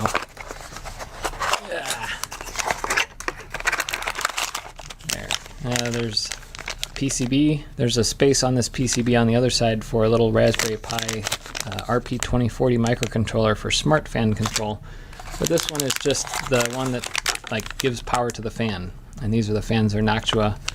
So they're not going to be super loud, but they will be a little louder because I think it just runs them at 5 volts. I think these are 5 volt fans. And they just clip into the back of here. So there's one fan unit, so that's why there's 5 of those, for 2 compute blades. I'm going to try to find, I don't know, maybe I'll just pull a bunch of NVMe drives out of different projects I have going on and flash them for these. That'll be more performant and more reliable than microSD, but it's certainly a lot more space to take up. And I thought this was just the coolest thing, a little bandolier of microSD cards, which I will now not be able to use, even though they're all flashed with the host name and everything on them already. Oh well, that was a waste of 30 minutes. But it's never a waste when you learn something. I don't know what I learned. I learned that it's fun to put microSD cards like this, I guess. So I did manage to find a number of these NVMe drives. I think I have 10 here. And my method here is pretty ridiculous. I have this little USB little adapter that I can pop one into. And after I flash it, I take it over here. This is number 2. And I stick it on number 2. So we'll go down from the top, 1, 2, 3, 4, etc.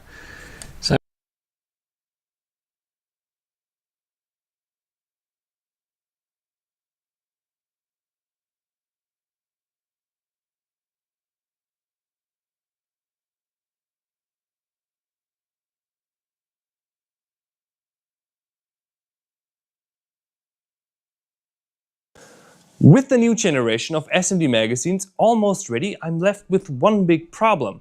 They now feature a printed design, which looks awesome, but since I manufacture everything in-house, that also means I have to print on every single one of them on both sides. How do people actually print on products? In factories, it's often done with pad or screen printing, but that means dealing with messy inks, and I wasn't up for that. But Stefan recently got a UV Make UV printer. It's basically a traditional inkjet with cartridges, but UV cured. Think of it like a normal color printer for paper, except this one can print on almost anything. At first I dismissed it. The printing is slow and the overall experience isn't really made for any kind of automation. It seemed way too tedious for thousands of magazines. But then I thought, what if we could make it work? Well, I turned this printer into a one-click printing solution that just works. At the core is a compact 2-button unit wirelessly connected to a custom desktop app which is running UV Make Studio in a virtual machine, fully autonomously and unattended. 8 RGB LEDs built into the buttons give instant feedback at a glance, pulsing green when it's ready for the next job and turning red if something needs my attention. To speed things up, I designed a 3D printed jig that holds 16 magazines at once, one half upside down, the other right side up. After the first pass, I can simply flip them over to print the second side. With this, I can finish 2 full sets of magazines with almost no effort. And to make it truly hands-free, a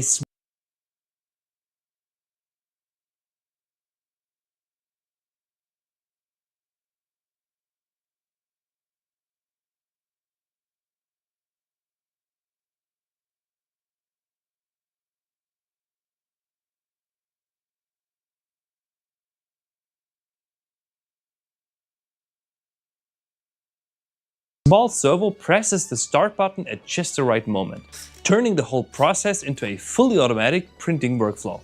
But before going through all of this, I first tried another approach. I came across this small conveyor belt printer with an inkjet cartridge mounted on top. That is normally used to print barcodes or expiration dates onto products. It came with a small conveyor and would be much better to automate. However, even after experimenting with different inks, cartridges and settings, I couldn't even get close to any satisfying result. The ink is too thin and the capillary action of the 3D printed layer lines instantly draws away most of the ink. This produces a rather interesting but still unwanted appearance.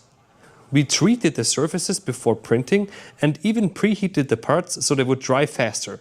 Things improved a tiny bit, but it was just unsatisfying still, which ultimately led me to go back to the UV Make. To make things easier, I 3D printed a jig which holds up to 16 magazines.